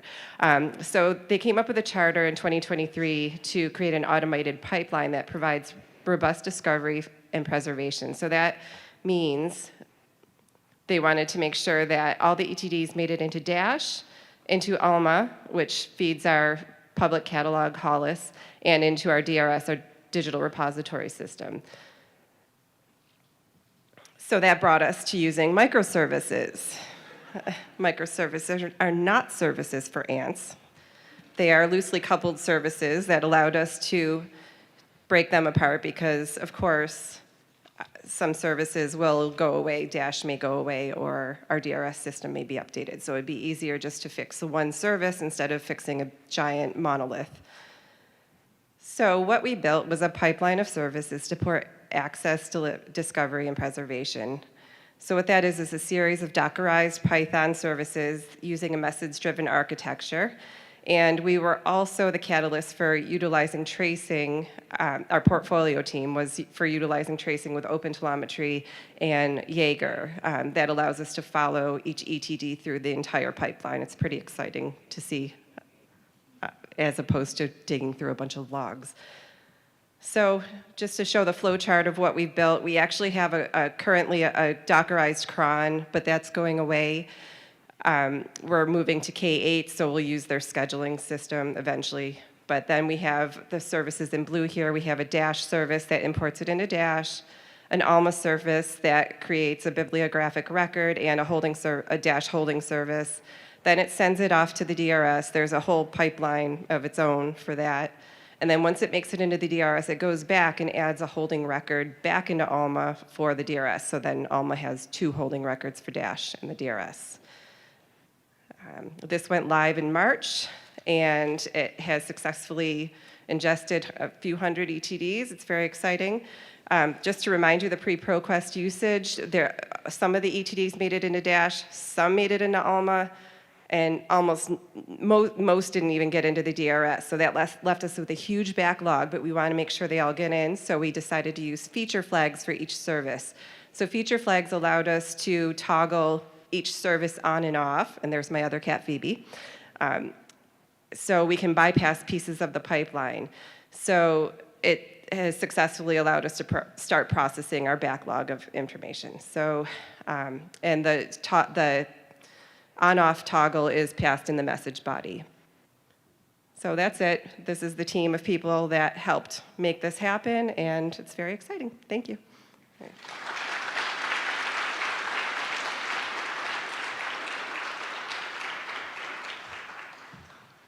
Next up, Patrick Galligan.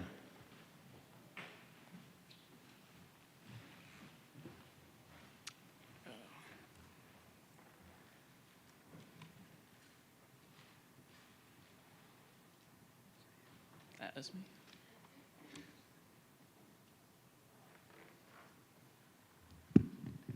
Oh, darn it.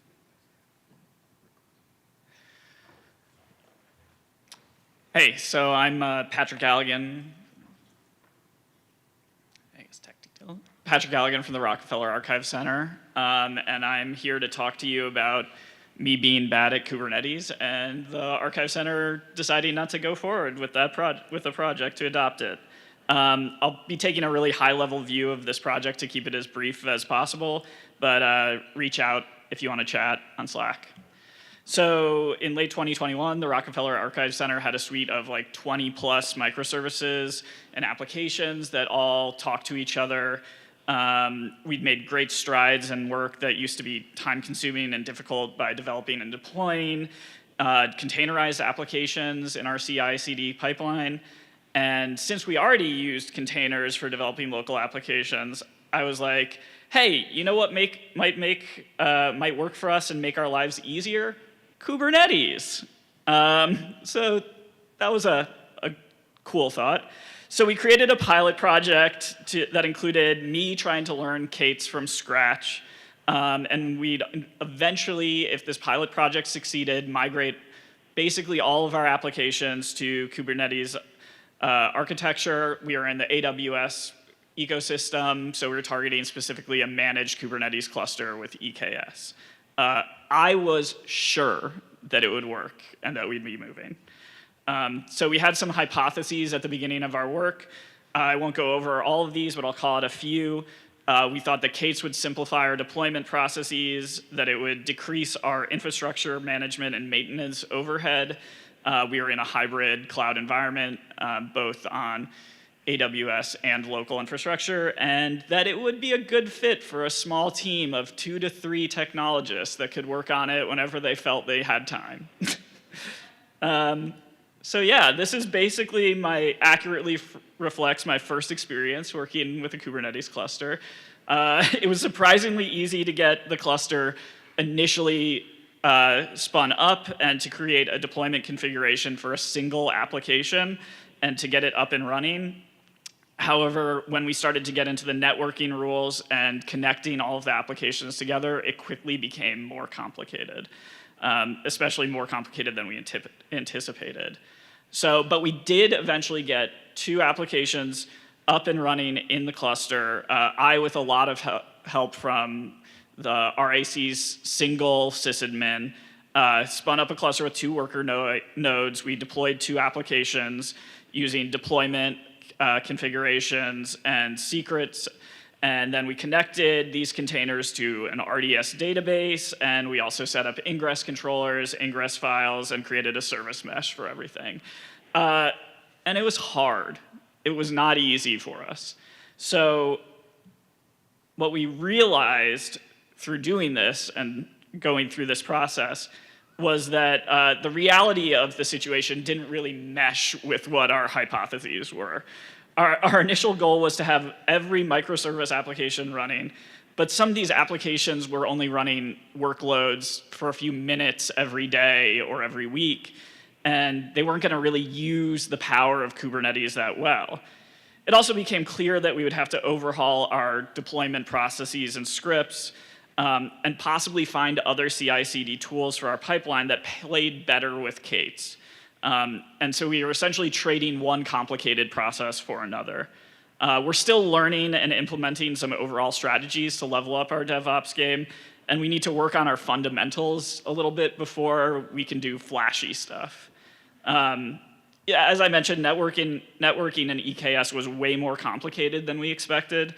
A lot of this was probably our lack of experience working in the K8s infrastructure, but we were ultimately disappointed with how finicky working with the ingress controller and security controls could be.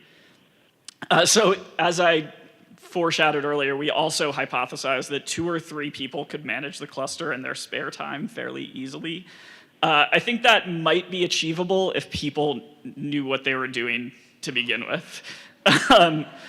But we didn't.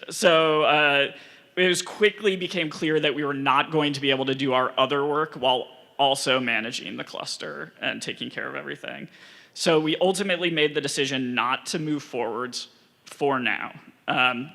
So we failed to adopt Kubernetes, but we learned a lot things along the way, and we're now looking at each of our applications more individually and deciding what is best for each one, rather than treating them all as like a monolith. And we also have a much clearer picture of what works in our pipelines and the processes better than we did 2 years ago. And we have more skills and knowledge to better tackle these specific issues, and we have better ways to select tools now. So this isn't a talk about how K8s is bad.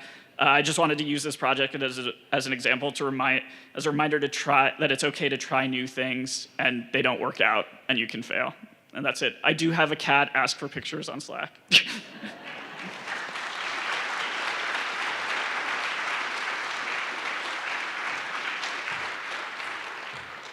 So thank you.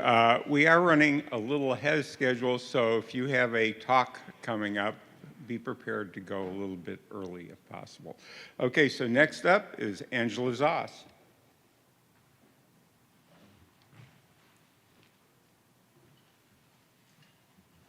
Yeah, I can grab it. Thanks. Just do PowerPoint. This one's me.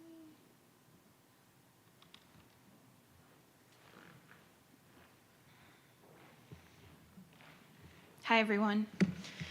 I would have chosen the afternoon to talk about data visualization after today's morning plenary, which is very inspiring, but I will just caveat this. This is a very simplified discussion of data visualization. I was inspired by seeing visualizations in a lot of presentations and thought, oh, people might enjoy some tips, and now I'm feeling like they're a little reductive.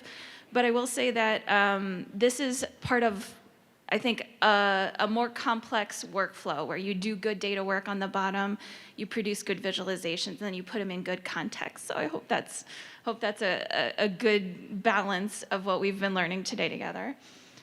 The ultimate goal in this presentation is to talk about how to create data visualizations that are clear, where users can understand basic chart elements, accurate chart elements that correspond well to data points, meaningful charts that can be used to make sense of data, and useful charts that are relevant to the user. I'm going to call these 3 tips. They're really not. They're kind of 3 makeovers that show a before and an after. They're toy examples. You won't necessarily see things exactly like this in the real world, but hopefully the redesigns give you some ideas for your own charts. First, I want to encourage you to keep your charts as simple as possible, and simplicity can happen in charts in a lot of different ways. So take a look at this. Hopefully we're not seeing a lot of pie charts like this, but there was a time where this was kind of a default pattern in some tools. You saw a 3-dimensional pie chart. Every wedge is a different color, and there's a legend. And some of those are for very good reasons. But I'm going to encourage you to do something a little bit extra to make this pie chart easier for people to understand. So for example, do you need different hues, different types of color for every wedge just to be able to tell the size of the wedge? Usually you can simplify that color scheme and reduce all that visual complexity.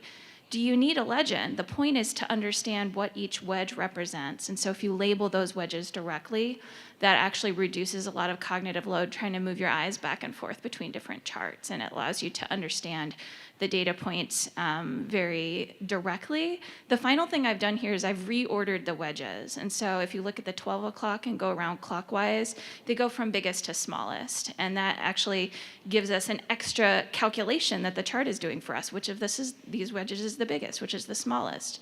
Putting them in order actually helps with all of that. So the takeaways here are, I would say, avoid 3D, label directly, order by size, and simplify color scheme. Color is really powerful. It's also very dangerous. There are certain ways you can get in trouble with color, but it is a very immediate cue. And so I'd encourage everybody to use color to draw attention. Here's an example of a bar chart where maybe somebody felt like it was too boring to have all the bars the same color, so they ended up coloring every bar a different color. Well, instead of doing that, you can actually use a neutral color for almost every data point and then pop, right? Have a pop for the highlight, and then you can direct attention to that particular bar, and you can tell a story about why that bar is interesting or unusual. Here I've also reduced the number of grid lines. Usually grid lines are a helpful reference guide, but you don't need so many specific grid lines, and they can be a bit of a distraction. In some visualization communities, you may actually do away with grid lines, and so this bottom right chart now has no grid lines and just labels the bars directly. Sometimes that level of specificity may or may not be useful. So, and all of these are in the speaker notes of this PowerPoint, which is on OSF. So I'm going through quickly, but you can remove unneeded variation, use high contrast for a highlight. And as a bonus, if you turn these bars horizontal, you'll notice that the long labels on the bar charts are now on the side, and it's much easier to read those labels as a list than in these like kind of small paragraphs that show up at the bottom of the bar chart.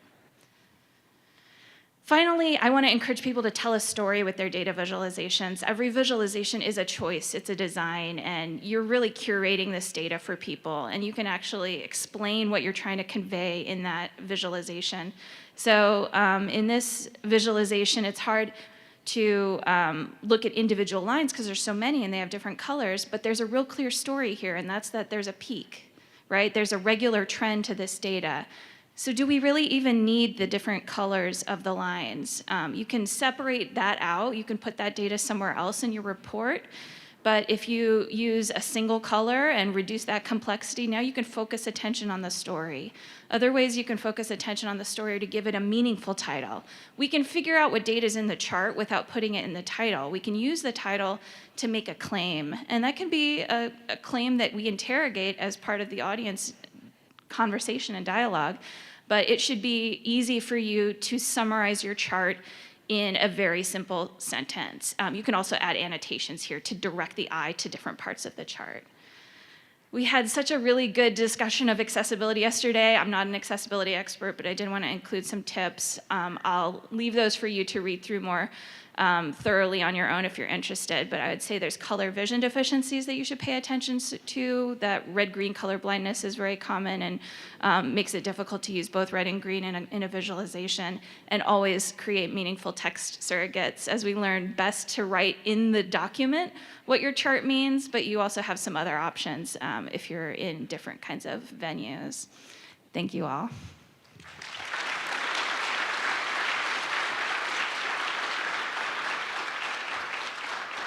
Next up, Steve Bischof.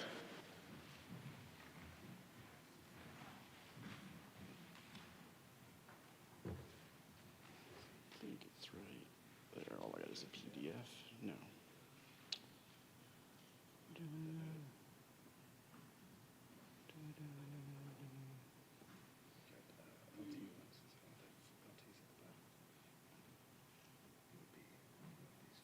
Yep, right there. Actually, can we just do the screen?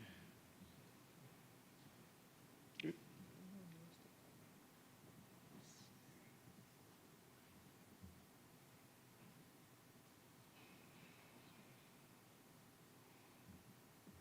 All right. So my name is Steve Bischof. I'm the Research Data and Digital Scholarship Librarian at University of Massachusetts Amherst. And as you can see, I suddenly yesterday decided to do this talk, so you can see the date timestamp on it. And it's a project we're working on in our kind of new data group at UMass. And I have a question for the collective wisdom at the end on how to handle these things going forward. And hopefully some people have some ideas and have done some stuff. So what happened is we started a data science group. We hired a new data services librarian. And about the same time, the head of our science library was meeting with the head of the informatics program, who also is the director of, get this, a writing program in the College of Computer Science, and an archaeology professor. And there's a program at UMass where if you do interdisciplinary work involving students, you can get money to do stuff. We applied, we quickly got it, and we quickly spun this up last year. And what we were trying to do, and this is actually an example, this is one of our output products. It's actually a Jupyter notebook that one of the students did. And so we wanted to work with these students on data reuse. And So what we did is we had sessions with the students. We used the grant money to actually hire the students as research assistants. And we said, you're going to output something that we're going to turn into an open education resource in the end that can be shared in the wider academic community and community colleges and so on about data science, ethical data use, and archaeology in general. So the archaeology professor we were working with, Anthony Tuck, works on a site, and there's one of his papers listed. There's also, if I share this,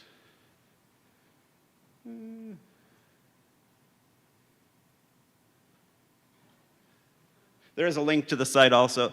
There's a site called Open Context. I don't know if anyone's familiar with Open Context. It comes from the Alexandria Institute. It's a huge open data set of archaeological data. So the site we were working with is a site called Poggio Civitate. And we actually have archaeological data going back to the 1970s for this site. Basically, every summer they were out there. We have all the scanned notebooks. We have all sorts of data on the site, but everything they've done, kind of been digging up at the site for the most part. It's an Etruscan site, and the question was, what questions can we ask? Could you write a little tutorial on something? So we ended up with 3 different ones. In the end, we kind of got 3 students who were firmly committed. One is the curious graph of spindles. So all 3 projects we were doing had to do with the economics, or the presumed economics of the site. One is spindle graphs, one was animal bones, and what people were eating and how they were butchered, and another one was actually the metallurgical composition of things like nails and jewelry. So this was actually written by one of the students, and we worked with them. Well, first we hired also a graduate student to help them with the programming. And we had students from a wide variety of areas. We had a computer science student, we had a classics student, we had a biology student, we had a business student who actually switched his major partway through to become informatics. That was great. So this is what they wrote, and this is one, we told them to write it in their own voice and describe it as they went. So these are interactive Jupyter notebooks. And this student, she was great, you know, press F to doubt. I was amazed by certain graphs that were in the article. And it goes on. And then we talk about acquiring the data. She describes the data structure. And then we start getting into the actual part of the Jupyter notebook. And they get the data, they start cleaning the data. I think it's funny, the first time she brings the data in, she imports it, she goes, "Don't panic, mathematics hasn't fallen apart because the first row is labeled 0. So she's trying to explain this to people who might not be data scientists, you know. So this goes on. We clean the data. Cleaning data doesn't mean picking the data you like, just because it fits. And in all these cases, they were trying to replicate an existing study, which is what our professor of classics, who has worked on this site for 30 years, knew what various hypotheses were. So we can continue to go through. This is a great little presentation. There's one last quote I want to share with you guys. Never have too much regex, which is always good. So we go through a bunch of regex. Part of the problem is these spindles have been collected over 40 years, and their sizes were all different, so we had to actually extract the sizes from the text. And it went on and on. And in the end, we mapped it with QGIS, which is why I didn't run it in real time. And here's one initial map, another initial map, and a comparison with the published map. So the idea was that the larger spindle was, anyone who's done spinding, larger spindles will make finer threads, smaller spindles will make rougher thread. And the idea is you can look where these were in a site, map them to the size of the houses, and look at something about the economics of this. My question, if anyone has the answer, is has any of you taken Jupyter notebooks and turned them into kind of OERs in a published way? We're thinking about using Quarto or Jupyter books. Any information you have, love to get in touch with you. Thanks.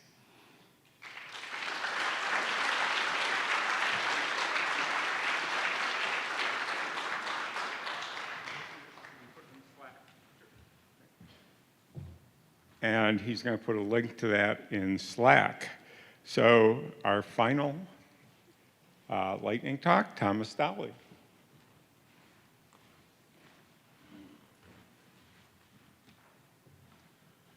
So it's the black text with orange, or black background with orange text.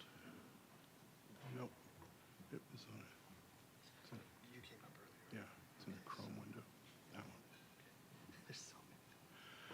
We were talking about battle decks earlier. We've got a new one. You get to present somebody else's slides.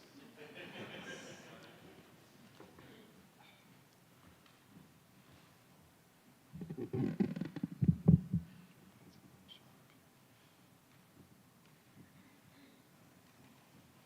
I'm not going to do.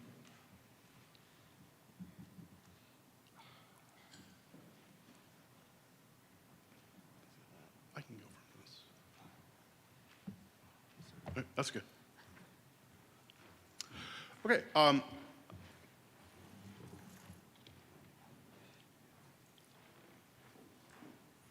Now we can all see it. I'm Thomas Dowling. We've had a couple of presentations that have mentioned electronic theses and dissertation programs, including just a few minutes ago. And I was sitting in the back yesterday and thinking, well, I run a site that is about ETDs, and I actually write code for it, so, you know, what the hell. Also, I'm a living example that you can write useful code without writing good code. So what is, I'm going to have to do this. How do we do this here? What is OATD?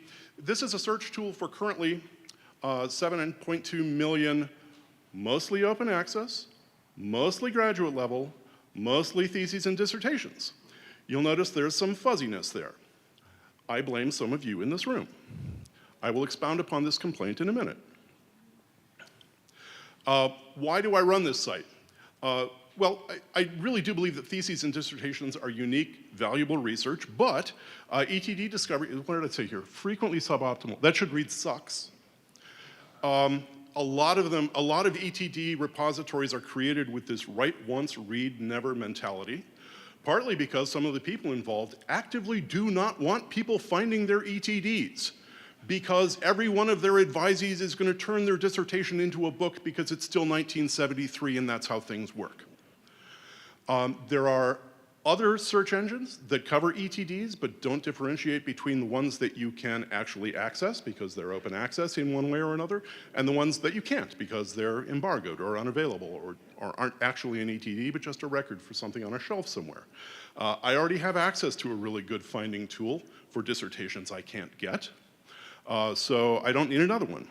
And for very understandable reasons, some institutional repositories don't allow or can't handle web crawling or just don't do a very good job of surfacing their content in ways that makes it useful for people. So how does my site work? It uses a lot of OAI PMH, the Open Archives Initiative Protocol for Metadata Harvesting, a now 22-year-old spec for sharing XML metadata among repositories. I harvest it with a lot of sloppy Perl code because I am old enough to write in Perl.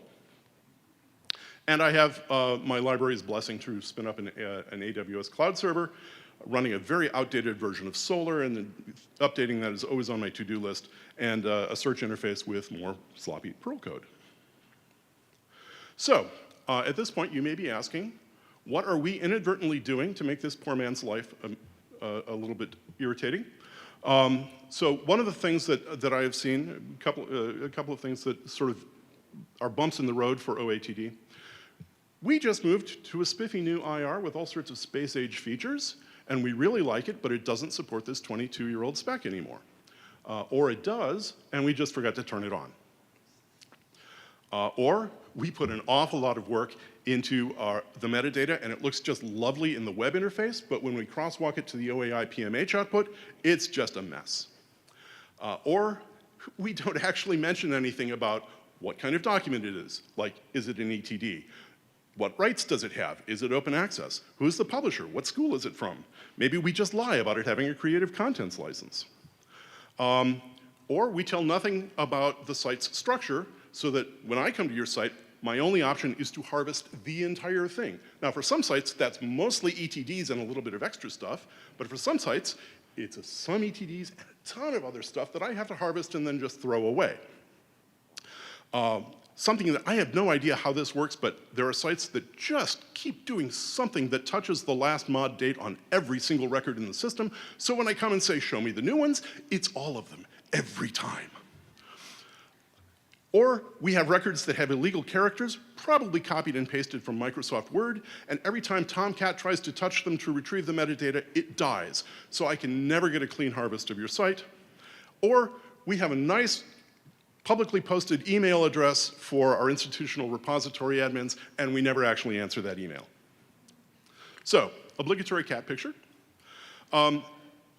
Takeaway here, somebody at your institution, including possibly yourself, is maybe doing an awful lot of work to make your open access ETDs accessible online, but they may not be findable. I would like to help with that, so contact me. If you don't think your stuff is in my site, let's get it there. If you think it is, but it turns out it isn't, let's figure out why. Anyway, there's my contact information. Call me. Thank you very much.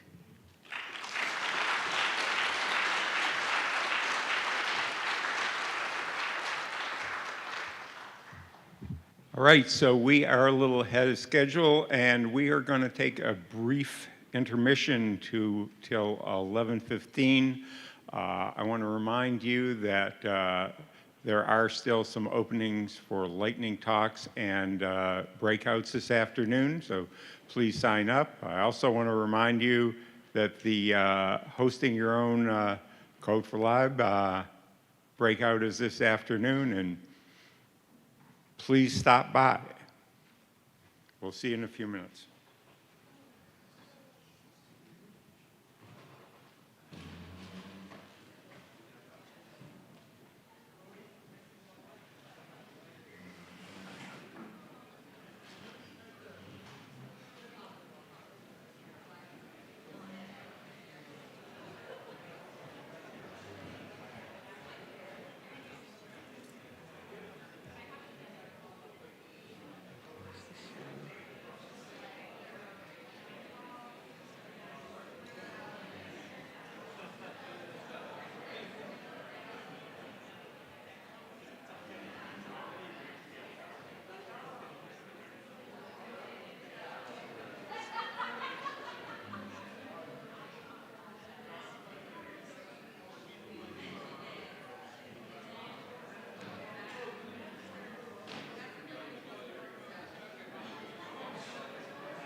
All right, ready to get going here.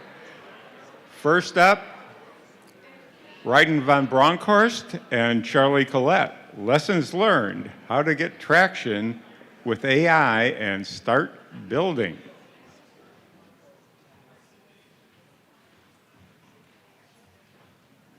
Hey everyone. So last year we did a talk about a model that we were developing, and we got some questions about how can you actually start working with AI. And so we wanted to give a talk that kind of just gives an introduction to the different tools you can use, the libraries that are available. Hugging Face, I know there were some questions in Slack about that. So if anyone wants to follow along, there's a materials link at the bottom that'll remain throughout the presentation, and there's also a QR code if you want to snap that while we're on this slide. So I'm Raiden van Bronkhorst, and I'm going to hand it over to Charlie.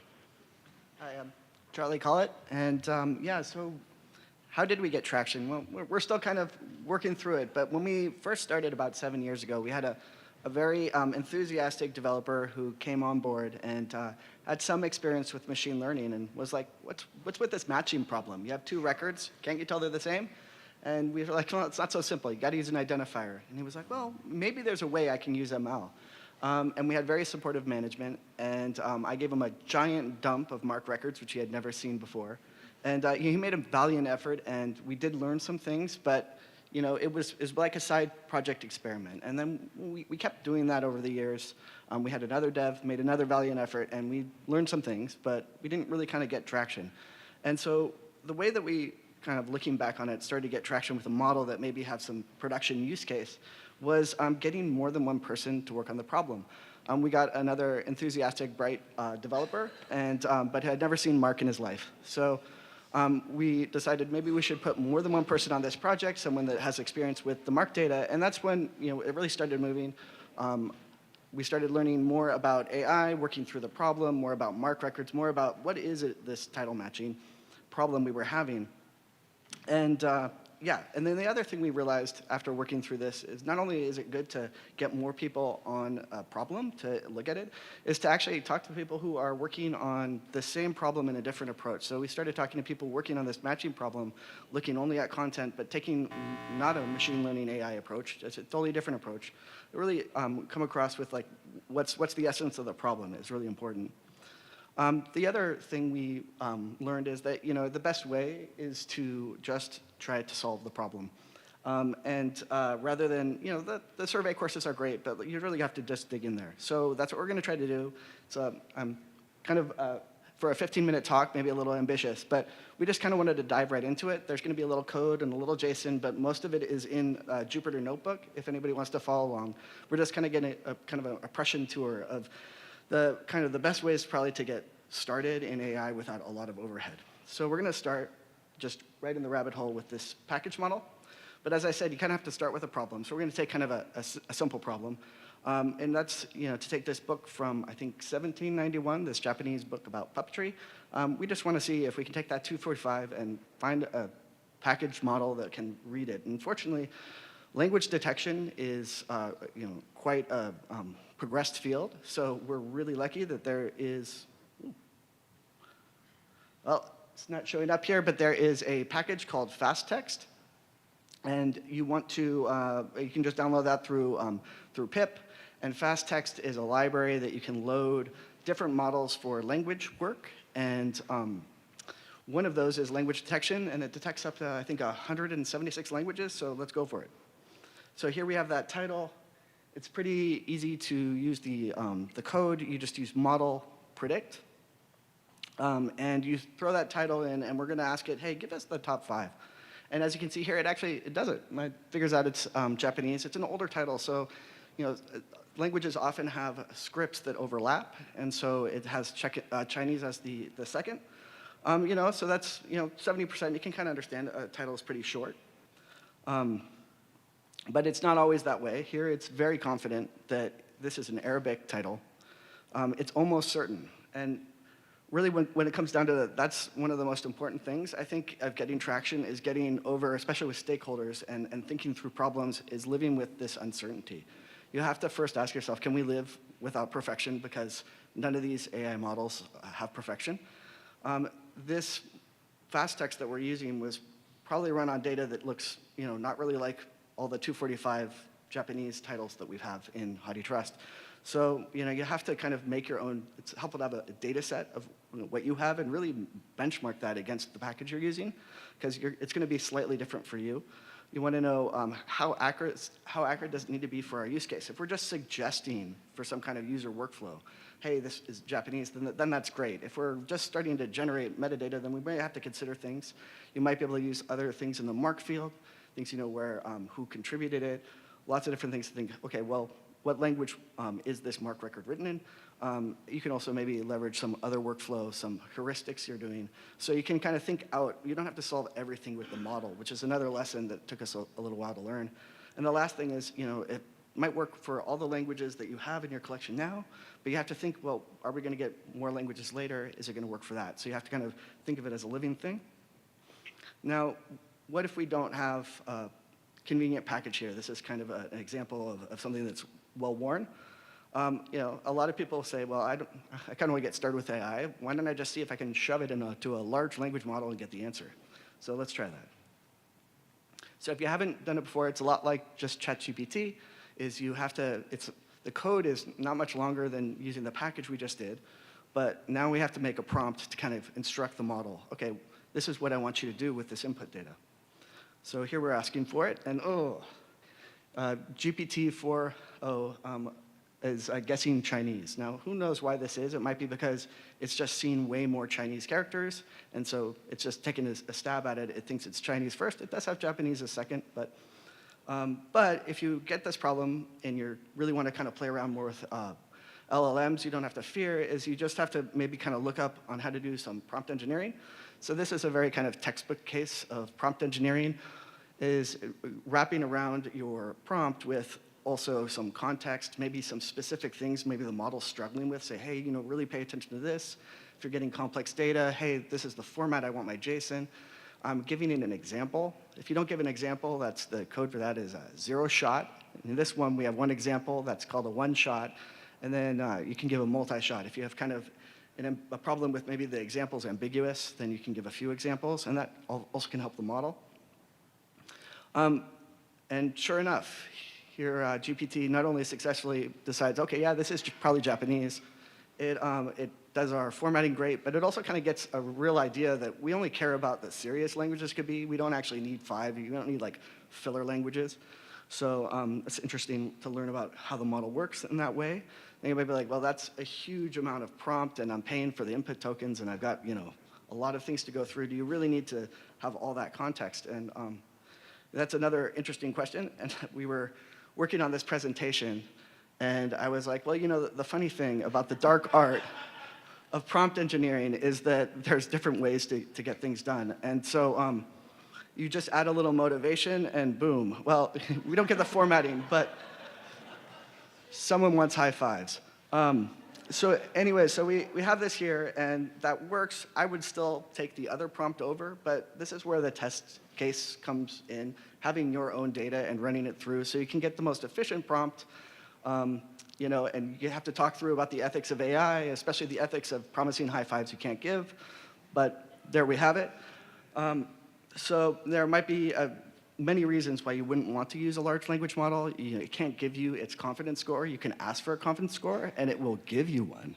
But it's a complete hallucination. So the moral of the story of both of these is like you really need to start to get to know the model you're using. So you don't have to know all the models, but the model you're using, get to know its weaknesses, its quirks, its qualities, and definitely work on that test set of your use case, because that's going to be special for you. Okay, so let's talk about Hugging Face. For anyone who's wondering, Hugging Face, the name comes from the emoji, which is called the Hugging Face. But you can also just think it comes from Alien, which it should be. Hugging Face it's sort of like GitHub. It's a place where developers can share their code. It actually does host Git repositories, but it's more targeted for AI. So it's mostly shared trained models, data sets, and also you can host demos on there where you can run your model right in the website. And it also provides a library that you can use to fine-tune models that are on Hugging Face, deploy models, and also just makes it really easy to load a model from Hugging Face and run it really quickly. So if we just go to the Hugging Face website and search for language detection, we can see there are a number of models, data sets, and spaces that come up. I hope that text isn't too small. Spaces are the demos that I was mentioning, so these are demos that people have created of different models. We're just going to take a look at the very first model that came up. It's probably the most popular. And so on this page, this is just a Git repository. It's got a README, some useful information about what the model was fine-tuned on, the data set it was trained on, and off the screenshot, there are some benchmarks on how to use it in your code and stuff. But if we look on the right-hand side, there's actually an inference API. So if your model supports it, really like if your model is built around this Hugging Face library, it can create this inference API for you. And when we can put in our title here, hit compute, and we get Japanese as the highest scoring language. So this model is working really well. One thing is that there's an intended uses and limitations section on this model, and they mention that it only supports 20 languages. So poking around Hugging Face, you can find what model might work for you. And this is also very simple to do from code. So because this model is built on the Hugging Face library, all we need to do is install the Hugging Face transformers package and import pipeline. And then we can create a language detector with this pipeline. And we just say, this is a text classification task, and then use the model that we were just looking at. It has this name.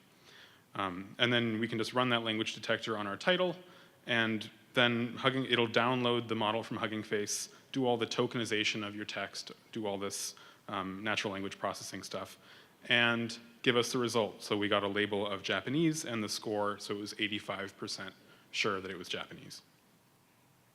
But not all models on Hugging Face need to be using this transformers library. So even if you're working on a PyTorch model or TensorFlow, you can integrate your model with Hugging Face so it can be downloaded and run really quickly. So we actually just did this with this MARC metadata model we were talking about.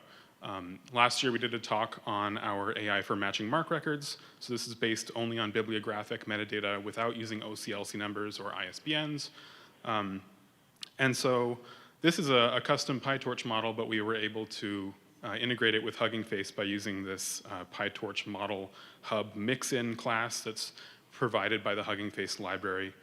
And so if anyone's curious in checking this out, this is cvlib/markmatchai. It's also on the materials link that has now disappeared.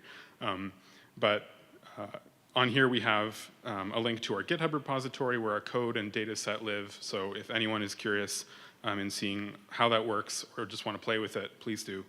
And then we were able to create an interactive demo also. So this is hosted right on Hugging Face. You can stick in a couple MARC records and see if our model thinks they match. So finally, let's talk about building your own model. There are a lot of things that go into building a model, and we kind of just want to go over what's involved so you can decide whether it's the right thing for your team to do. And first is data set creation.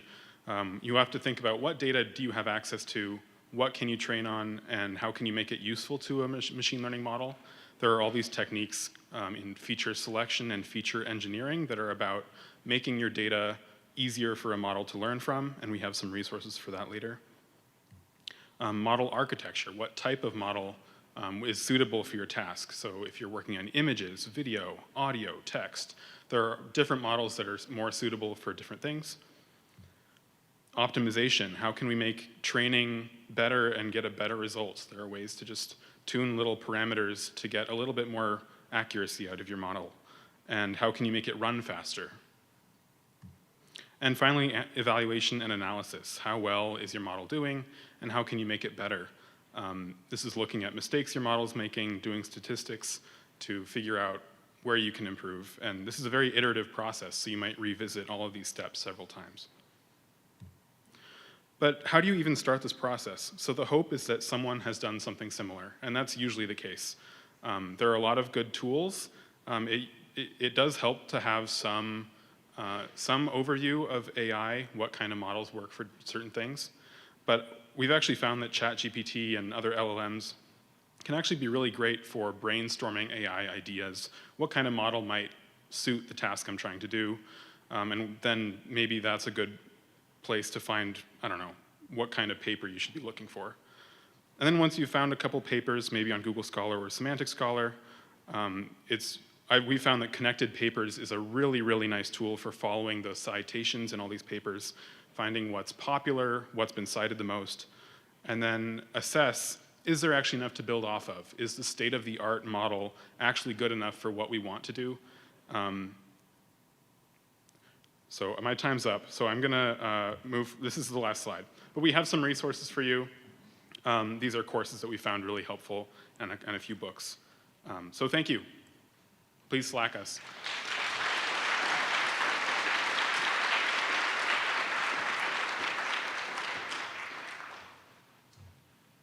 Next up is a remote presentation from Wilhelmina Randtke, exploring the flip side of explainable AI, unexplained expert systems and cultural acceptance for the unexplained.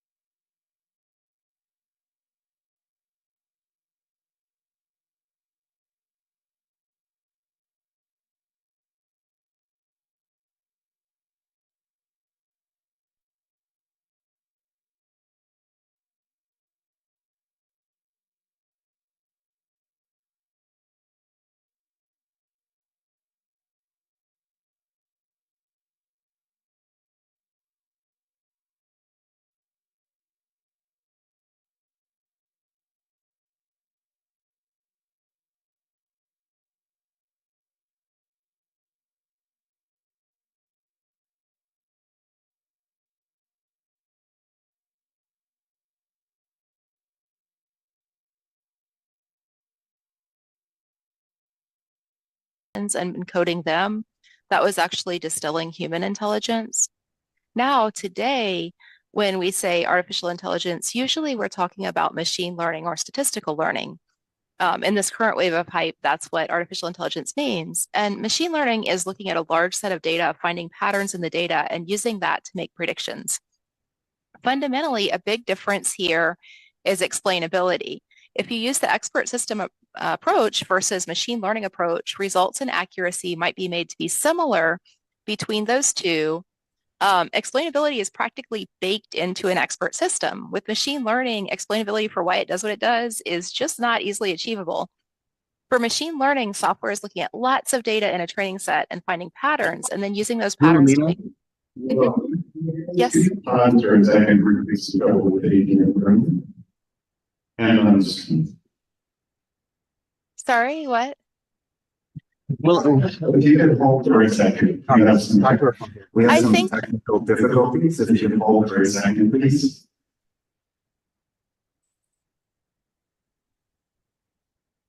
General confusion reigns. I think we're fixing it though.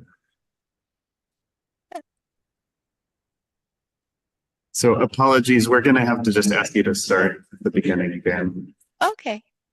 Is it good? Are we good to go? Yeah. We're good to go. Thank you. Apologies for the confusion. Okay. So stop me again if there's audio problems. So this is a little bit about the changing meaning of artificial intelligence over time. This is a conceptual diagram of how the definition for artificial intelligence has changed over time. In the past, way back, artificial intelligence meant expert systems. So 20 or 30 years ago and older, that was what artificial intelligence was. And an expert system is something like an Excel spreadsheet formula or a flow chart for decision making or decision tree that's put into a computer program. That was what artificial intelligence was. Part of the background idea for that is that human intelligence was considered to be logic. And by pulling out logical rules, defining them and putting them in the computer, that was reproducing human intelligence. Now today, with the current wave of hype about artificial intelligence, that means machine learning or statistical learning. So looking across a large set of data, finding patterns in the data, and using those patterns to make predictions or to repeat the patterns. Fundamentally, a big difference here is explainability. If you use an expert systems approach versus a machine learning approach, in an expert system, explainability is practically baked in. With machine learning, explainability for why it does what it does is just not easily achievable. For machine learning, the software is looking at lots of data in a training set and finding patterns. Then using those patterns to make predictions in the new data set. To understand why it got a specific result, you practically have to look at the training data yourself and analyze it, and likely you don't have time to do that. Here's a little bit about explainable artificial intelligence. That is a buzzword right now because regulation is coming. This is a 2016 Department of Defense diagram for a new initiative for explainable artificial intelligence. In the United States, the Department of Defense is actually the biggest funder for artificial intelligence research. That's in the context of wartime uses such as drones making autonomous kill decisions and misinformation campaigns. So the Department of Defense sets US policy. The 2021 appropriations bill for the Department of Defense has a 5-year rollout for regulating artificial intelligence across industries in the US. And so right now we're in the window of time when explainable artificial intelligence is being perhaps rolled out in the US. Meanwhile, the European Union also in 2016 passed the GDPR effective 2018. Part of the GDPR is the right to an explanation. So someone subject to a decision which is based solely on automated processing and produces legal effects has the right to an explanation. Basically, that's it. It's required in the European Union, but there's not a definition or like a lot of explanation of that. And we have big tech companies tending to have programs about explainable artificial intelligence, partly as a way to avoid regulation and partly as a way to control the process as it rolls out. So essentially, explainable artificial intelligence is a buzzword because of the regulatory aspects. There isn't a definition for it at this time. Nevertheless, there is a fundamental difference between expert systems and machine learning. And explainability is a big social difference for those two frameworks. So if one of those frameworks is being applied to your life, like whether or not you can get an explanation or one exists is a big difference. As a society, we've made this shift very recently to being enthusiastic about using machine learning. Artificial intelligence is a buzzword right now. It's everywhere right now. People are excited. And at this moment in time, artificial intelligence means machine learning. Machine learning itself is not so new. These are common machine learning toolkits in use today. As it happens, many of the toolkits are around 20 to 30 years old. That's 20 years since you could get the software and run it on your computer. And even SAS from IBM was commercially released in 1972 and in use in applications since the 1960s. So the tech is not really what's new. I'm positing that cultural attitudes towards explainability are part of why machine learning is culturally accepted and hot right now.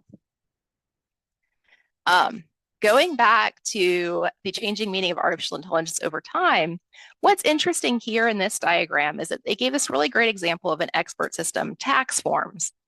Online tax forms are super explainable. Meanwhile, shifting the form online hides large portions of the form and changes our mindset and the way we interact with that form. So forms, and specifically skip logic, is a great example of older software with explainability, but where bringing that form online hid the explainability. The process of bringing forms online removed transparency. What's great about tax forms is that the IRS still does a paper form. In the background here are the published print instructions. They are posted to the IRS's website. They are published in the Federal Register, and they have the skip logic spelled out. So a question might say, if you say yes, go to question number 3. If you say no, go to question number 5. You can look at the paper and see all the questions you skipped. Meanwhile, when you take that paper form and you put it into an electronic questionnaire, just about always the electronic questionnaire is going to apply skip logic and not show questions.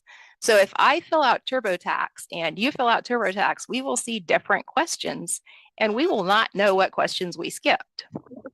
The IRS is unique in 2024 by even having the paper form. For most online forms, there isn't transparency. For most online forms, there is now no more paper form at all. And there's no way for you to get the skip logic even if you ask for it. If you ask for it, you'll get a no and people will be confused why you want paper at all. To drive home that example, we saw this with unemployment compensation during COVID. So in March 2020, a lot of people for COVID quarantines applied for unemployment compensation, and there were numerous news articles about the online systems becoming overwhelmed, and there not being paper forms at all. Here I have a screenshot with examples from Florida, because I'm originally from Florida. 15 years ago, there were paper forms. They would get published. People could read them while they were in the process of being published. Advocacy groups could look at them and give feedback. Today, there are no paper forms at all. In March 2020, there are news articles nationwide. This is not just a Florida thing, about states creating that form in paper in order to make it available. There's also a weekly claim form. And so throughout COVID quarantines, there was a drip of like issues caused by there not being paper forms. This isn't about computers are bad and we need paper. Instead, it's that the explanation has been gone for 15 years just across society. So skip logic and like not even being able to see the form for money, that's your tax money, that's been gone for decades now. In our personal lives, we have cloud computing. So if we're using cloud-based software, updates roll out, the interface changes without any control over when and how, and software platforms get taken down with any control over when and how. And on our desktop computers, we have software as a service. So for about 10 years now, Windows has been software as a service, Microsoft products have been software as a service, and updates will roll out. For about 10 years now, Adobe has killed off desktop versions of their software. Adobe Creative Cloud just rolls out updates. And so software we use on a day-to-day basis changes, and we don't really have a way to control that or stop it. So having like our day-to-day work environments that we need to be in just to get things done socially, get things done, change, it's now normal for us. Going back to acceptance for machine learning and the changing definition of artificial intelligence, culturally, the way we interact with software for the past 20 years has changed. In the modern world, regardless of whether that software is explainable or not, we aren't getting an explanation and we haven't gotten it for years. This may be what is the tipping point that has made artificial intelligence and machine learning hot and accepted right now.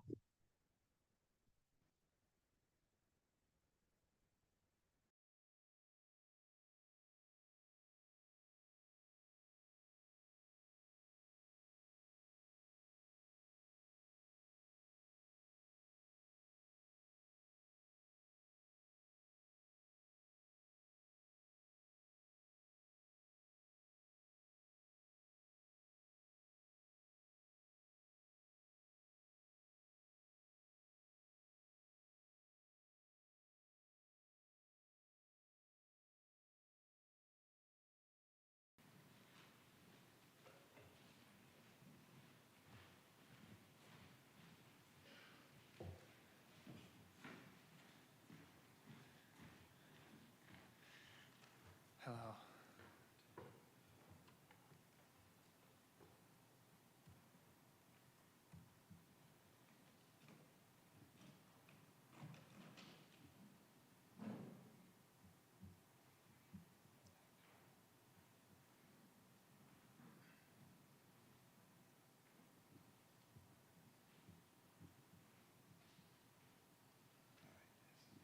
Yeah.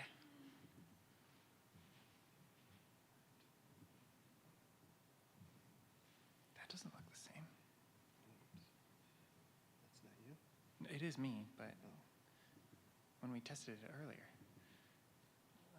Oh, open with Microsoft. There we go.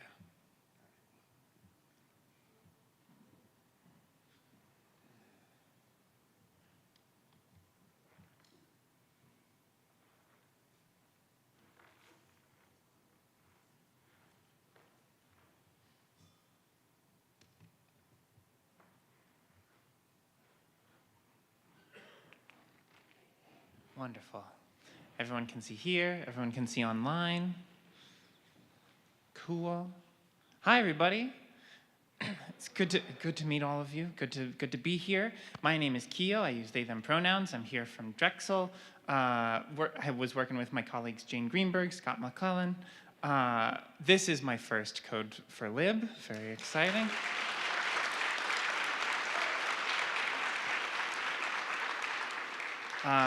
And also, I'm a master's student at Drexel, and I'll be graduating in like 4 weeks, so that's also very exciting. Thanks.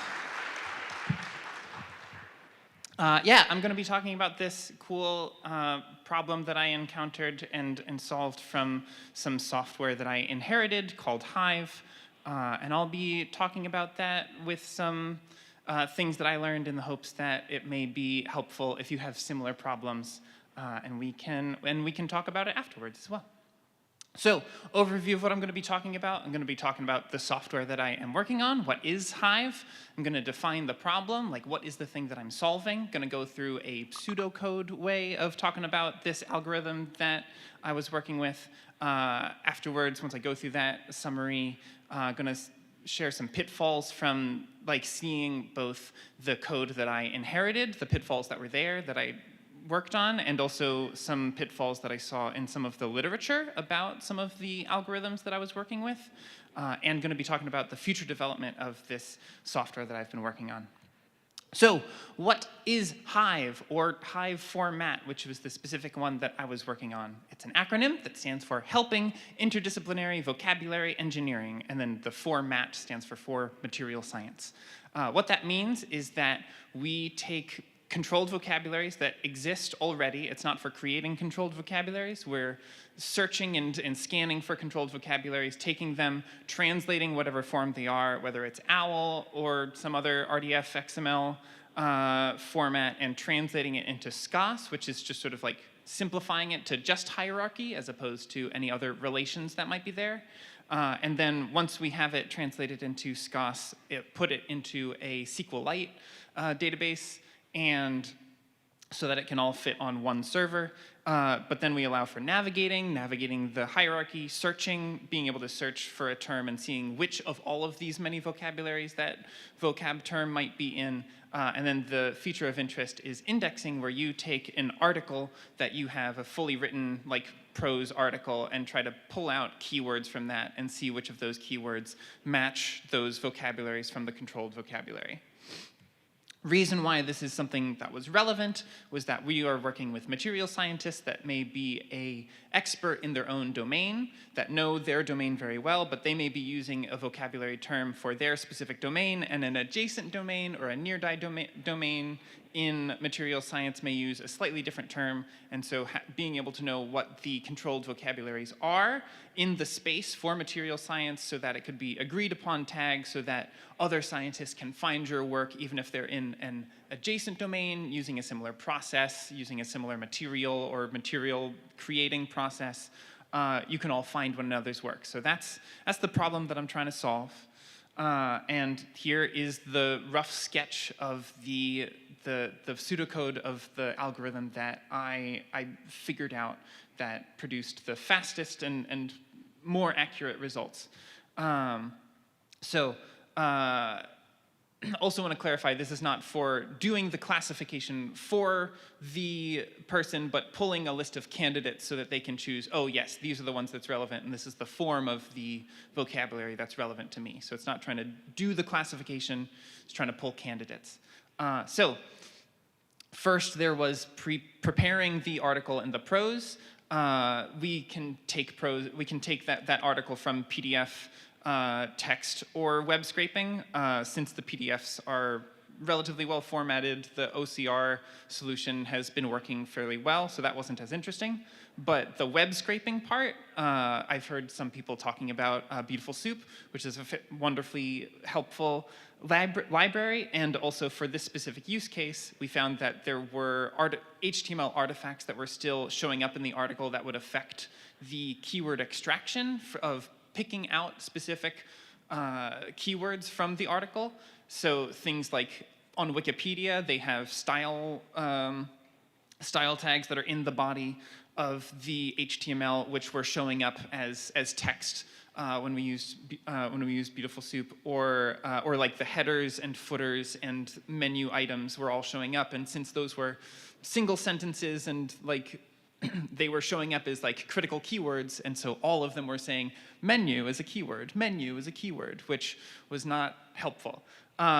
Whereas there are other libraries that are made for this. I found Trifilatura, which was a Python library that allowed for scraping and really finding the main body. They've worked on that algorithm to find the main body of an article with, I think they tout over 90% accuracy. And then the process of looking at an article and pulling out keywords, a lot of the advancement in that algorithm, in those algorithms actually rely on the natural language features of the full prose. So punctuation, capitalization, all of those things are used by these, but some of the literature that was about these keyword extraction models were normalizing it to the point of like of removing stop words, stemming, removing punctuation, and all those things before using the algorithm, which was not actually helpful for pulling out the key features. So making sure to normalize it just down to I've called it like ASCII normalizing, of getting the set of characters into an ASCII set of characters. So removing diacritics and normalizing the punctuation, like turning smart quotes or curly quotes into straight quotes, which I'm sure is a bane of many people's existence.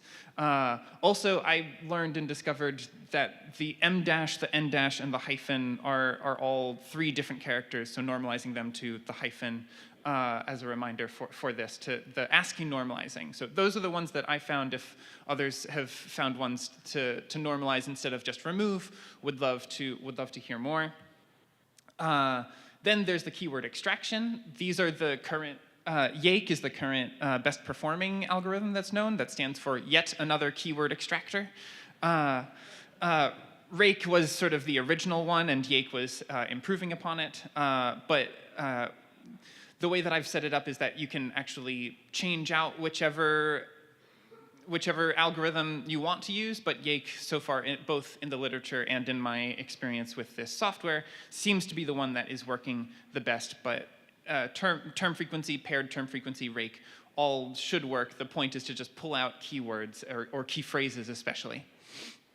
Then once you have those key phrases, picking the top keywords and key phrases, and this is when you like keep a hold of those original 50, but then you can tokenize from there, remove stop words, put everything to lowercase, stem the port or stemmer those words to have a condensed list of what to search within the vocabulary, using those stemmed words to find that if they match anywhere in a vocabulary term, pulling out those vocabulary as candidate vocabulary terms. And you can prep the vocabulary by having a normalized version of the vocabulary or a more in-depth indexing using alphabet trees. Could do that. I didn't do that yet, but just normalized the keywords for to be able to find those matches as much as possible. And then the other thing that I have not seen as many people do is this concept of string distance or string similarity, that based on how many characters you would have to change, add, or remove, there are libraries like this called Rapid Fuzz is the one that I found that seems to be very fast, but allowing for a little bit of variance for differences like X space ray versus X ray, which might be considered completely different terms, but using string distance are close enough. Having I made a tolerance of about 80%, seems to work decently well. Your mileage may vary on that. So by comparing the original key phrase found and the full vocabulary entry, then you get a final candidate of vocabulary terms that are closely matched with the article. The key takeaways that I was taking from this were the multiple levels of text normalization, of like to ASCII being sort of the least least normalized, and then going to a minimal set of punctuation. Have it like then going to no punctuation, no capitals, removing all stop words, that each of these is a different level of normalization that may be you may need different things for different situations in your whatever it is that you're doing, and figuring out which one is needed. And then the algorithm overview again, normalize the article, extract the keywords, tokenize and normalize the keywords that you find, get vocabulary candidates, fuzzy compare, and string distance the vocabulary candidates with the extracted key phrases, and return that final list of vocabulary. Some of the common pitfalls, when exactly to normalize the data, was something that seems like an important thing to think about. Also, making it so that before the code was doing many multiple SQL queries to the SQLite database, and one of the things that I just shifted is instead of doing multiple SQL queries based on each tokenized form, just making one huge SQL query that was with lots of or likes, and that was faster than doing the multiple SQL queries, just the finding things in SQL. Understanding, the other thing that I was realizing is that understanding the actual algorithm and the purpose of the algorithm, whether that's Python code, whether that's a machine learning model, whether that's a library, whether that's an algorithm, understanding the intent of it and what they meant to come in and out of that was really important to be able to have a efficient code and not have too many trial and error.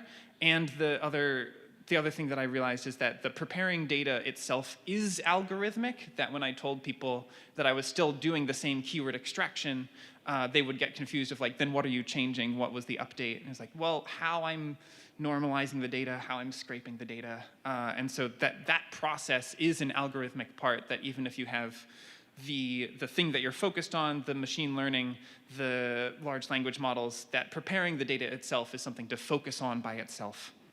To get data ready for AI. Future development, this is sort of like, what I did was prose to vocabulary, but what if someone has their own self-created vocabulary, and being able to do a vocab to vocab search? If you have these vocabulary, is there another vocabulary that matches closely that you don't have to duplicate that work? Right now, it just uses the vocabulary terms. I'm hoping to update it so I can actually search within vocabulary descriptions. We think of vocabulary as a way to index articles, but this was a case that I have many vocabularies, and what would be the best way to index the vocabulary was an interesting thing. The main software that I'm working on, an algorithm that I'm working on, is automating the ingestion of the vocabularies, mapping those vocabulary to Zoss, and making it so that we can update in the future without it being a manual process of downloading and individually mapping, and separating the front end and back end to be able to add new features. And I'm thinking of using Svelte, since this is as a way to be a little bit less of a learning curve for any new students that have to take this if I need to hand this on. So if anyone has experience in Svelte, would love to talk. And thank you very much. That's my email. I have another presentation talking about the software sort of in a general sense, MRI website, and the website itself where you can try out where my algorithm is working. It's able to go through the Library of Congress subject headings in under 10 seconds, which feels really good. highformat.cci.drexel.edu. Thanks.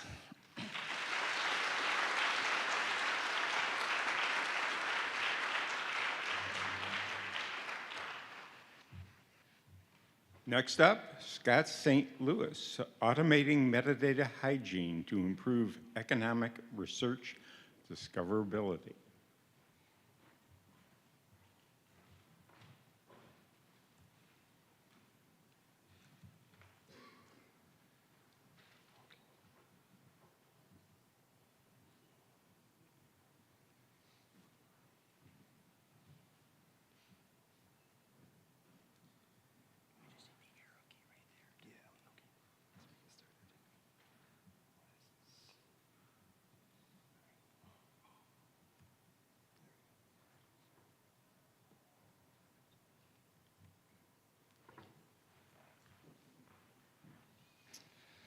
Alrighty, I am standing between 250 people and lunch, so I will show you mercy. I'll make it quick in exchange for your attention, okay? Hello, everybody. I hope you're doing well today. It's a real delight to be here at the Code4Lib conference. My first Code4Lib conference? All right. My name is Scott St. Louis, and I serve as the Senior Librarian for Scholarly Communication and Discovery Services at the Federal Reserve Bank of St. Louis. My last name is a happy coincidence. I'm originally from the great state of Michigan, a couple hours north of Ann Arbor, but it's not every day that you get to apply for a job that like literally has your name on it, so there you go. Before I dive in, I just want to thank the organizers of this gathering for making it all possible. My presentation is going to be about a Federal Reserve System web application that you may not have heard about before, and specifically some steps that we're taking to improve that application with some relatively new capability that we've developed to access and manipulate item records programmatically. Before we begin, I need to inform you that I'm representing only myself with these perspectives. My thoughts do not necessarily reflect official positions of the St. Louis Fed or the Federal Reserve System. So as one colleague of mine likes to say, if you don't like my presentation, just yell at me about it. You can't yell at my boss about it. Alrighty, let's dive in. So if you happen to work with any kind of social science information, it's probably not news to you that the St. Louis Fed is well known as a powerhouse for freely available economic information and education services. For example, you might know about FRED, which is a data aggregator with millions of users around the world accessing hundreds of thousands of economic data series. You might also know about Fraser, which offers access to more than 5 million pages of digitized historical documents. But even if you work in this space, you probably don't know about Fed in Print, which is an application that indexes roughly 50,000 Federal Reserve System publications, papers, and speeches, making them searchable and browsable in one location by author, by publication series, and more. This presentation will focus on Fed in Print, which has a much smaller base of users than FRED or Fraser. Think tens of thousands per year rather than millions. But the key value of Fed in Print is that it drives the discoverability of Federal Reserve System research by presenting metadata to much larger discovery services, including research papers in economics, otherwise called REPEC. So just a little context here, as you can see from this diagram, a community of librarians at all 12 banks and the Board of Governors of the Fed contribute item-level metadata to Fed in Print every single day. The 50,000 research outputs that currently comprise Fed in Print are presented as metadata files to REPEC in the REDIF format. And REPEC, in turn, makes around 4.5 million items of economic research from around the world discoverable online through its discovery service called Ideas. And then REPEC permits other research discovery services to pull its bibliographic data. These include Google Scholar, Econ Store, and others. So ultimately, the core value of Fed in Print is not necessarily its public interface, but instead it's kind of behind-the-scenes work as a discoverability driver for the research of the Fed as a whole. But, there's always a but, Fed in Print presents persistent challenges to a librarian like myself, given the fact that it is not a repository. It's an indexing application, right? Fed in Print gathers metadata about Federal Reserve System research and points you in the right direction for where to access that research, except when it doesn't. So indexing material from more than a dozen enterprise websites means that regular content migrations cause links recorded on Fed in Print to break all the time, often many at once. And when these links break on Fed in Print, those breaks propagate downstream to REPEC. This poses a discoverability challenge for Fed research and thus negatively impacts the interests of our economists, for example, in receiving citations for their work. In the absence of an API to manipulate item records programmatically, historically it's proven difficult to get our hands around the scale of this problem while also developing an efficient solution for addressing it. But fortunately, we deployed the Fed in Print Metadata Gateway API in June of 2022 with help from our amazing developers, and I've been using it ever since to pursue large-scale URL cleanup in collaboration with a wonderful group of colleagues across the Fed. I like to say that the API enables just enough automation, with my skills at least, to make this project possible in a busy work environment. How are we doing that? 5 major steps. Number 1 is to pull. I use Python to pull the item records in JSON into my local machine. Number 2 is to test. I used Python again to test around 50,000 file URLs in the item records for 404 errors and other common discoverability problems. Number 3 is organize. I dump the Python results into Excel, clean them up a little bit, and then create 13 separate spreadsheets for each individual bank in the Board of Governors. All that's necessary for the collaborators to do at that point is locate the working URLs and dump them into the spreadsheet. And from there I can fix. I use the working URLs to generate curl requests via Python that I can import in bulk to Postman for direct fixing in the production environment with my API permissions. And lastly, I take the working URLs and the recently fixed URLs and snapshot them in the Internet Archive's Wayback Machine, again using a Python library, just to reduce the urgency of having to do all this work again in a few years. We want to use the Wayback Machine to capture a working version of the item so that when that link breaks in the future, we can think about potential opportunities for automatic redirection to an archived version of that work in the future. So progress to date, we've fixed more than 4,600 URLs in our production environment thus far, and we've snapshotted around 35,000 working URLs in the Wayback Machine for long-term access. I want to be respectful of time limitations and hungry bellies, so that's all for now. If you're interested in hearing more about this work, I'd be happy to speak with you about things like coding challenges, managing individual capacity limitations, API bug detection, or anything else that might be of interest. Thank you very much.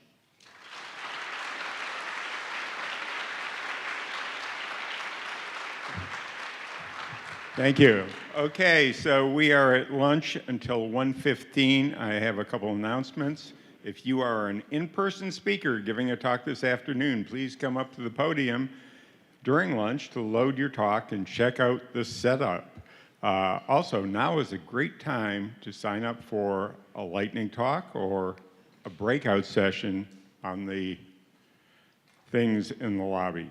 If you are interested in attending a post-conference workshop, there is still time to sign up. Please stop at the registration desk and talk to Kathy about adding a workshop to your registration. If you are not keeping your social distance flare buttons, I never heard that term, but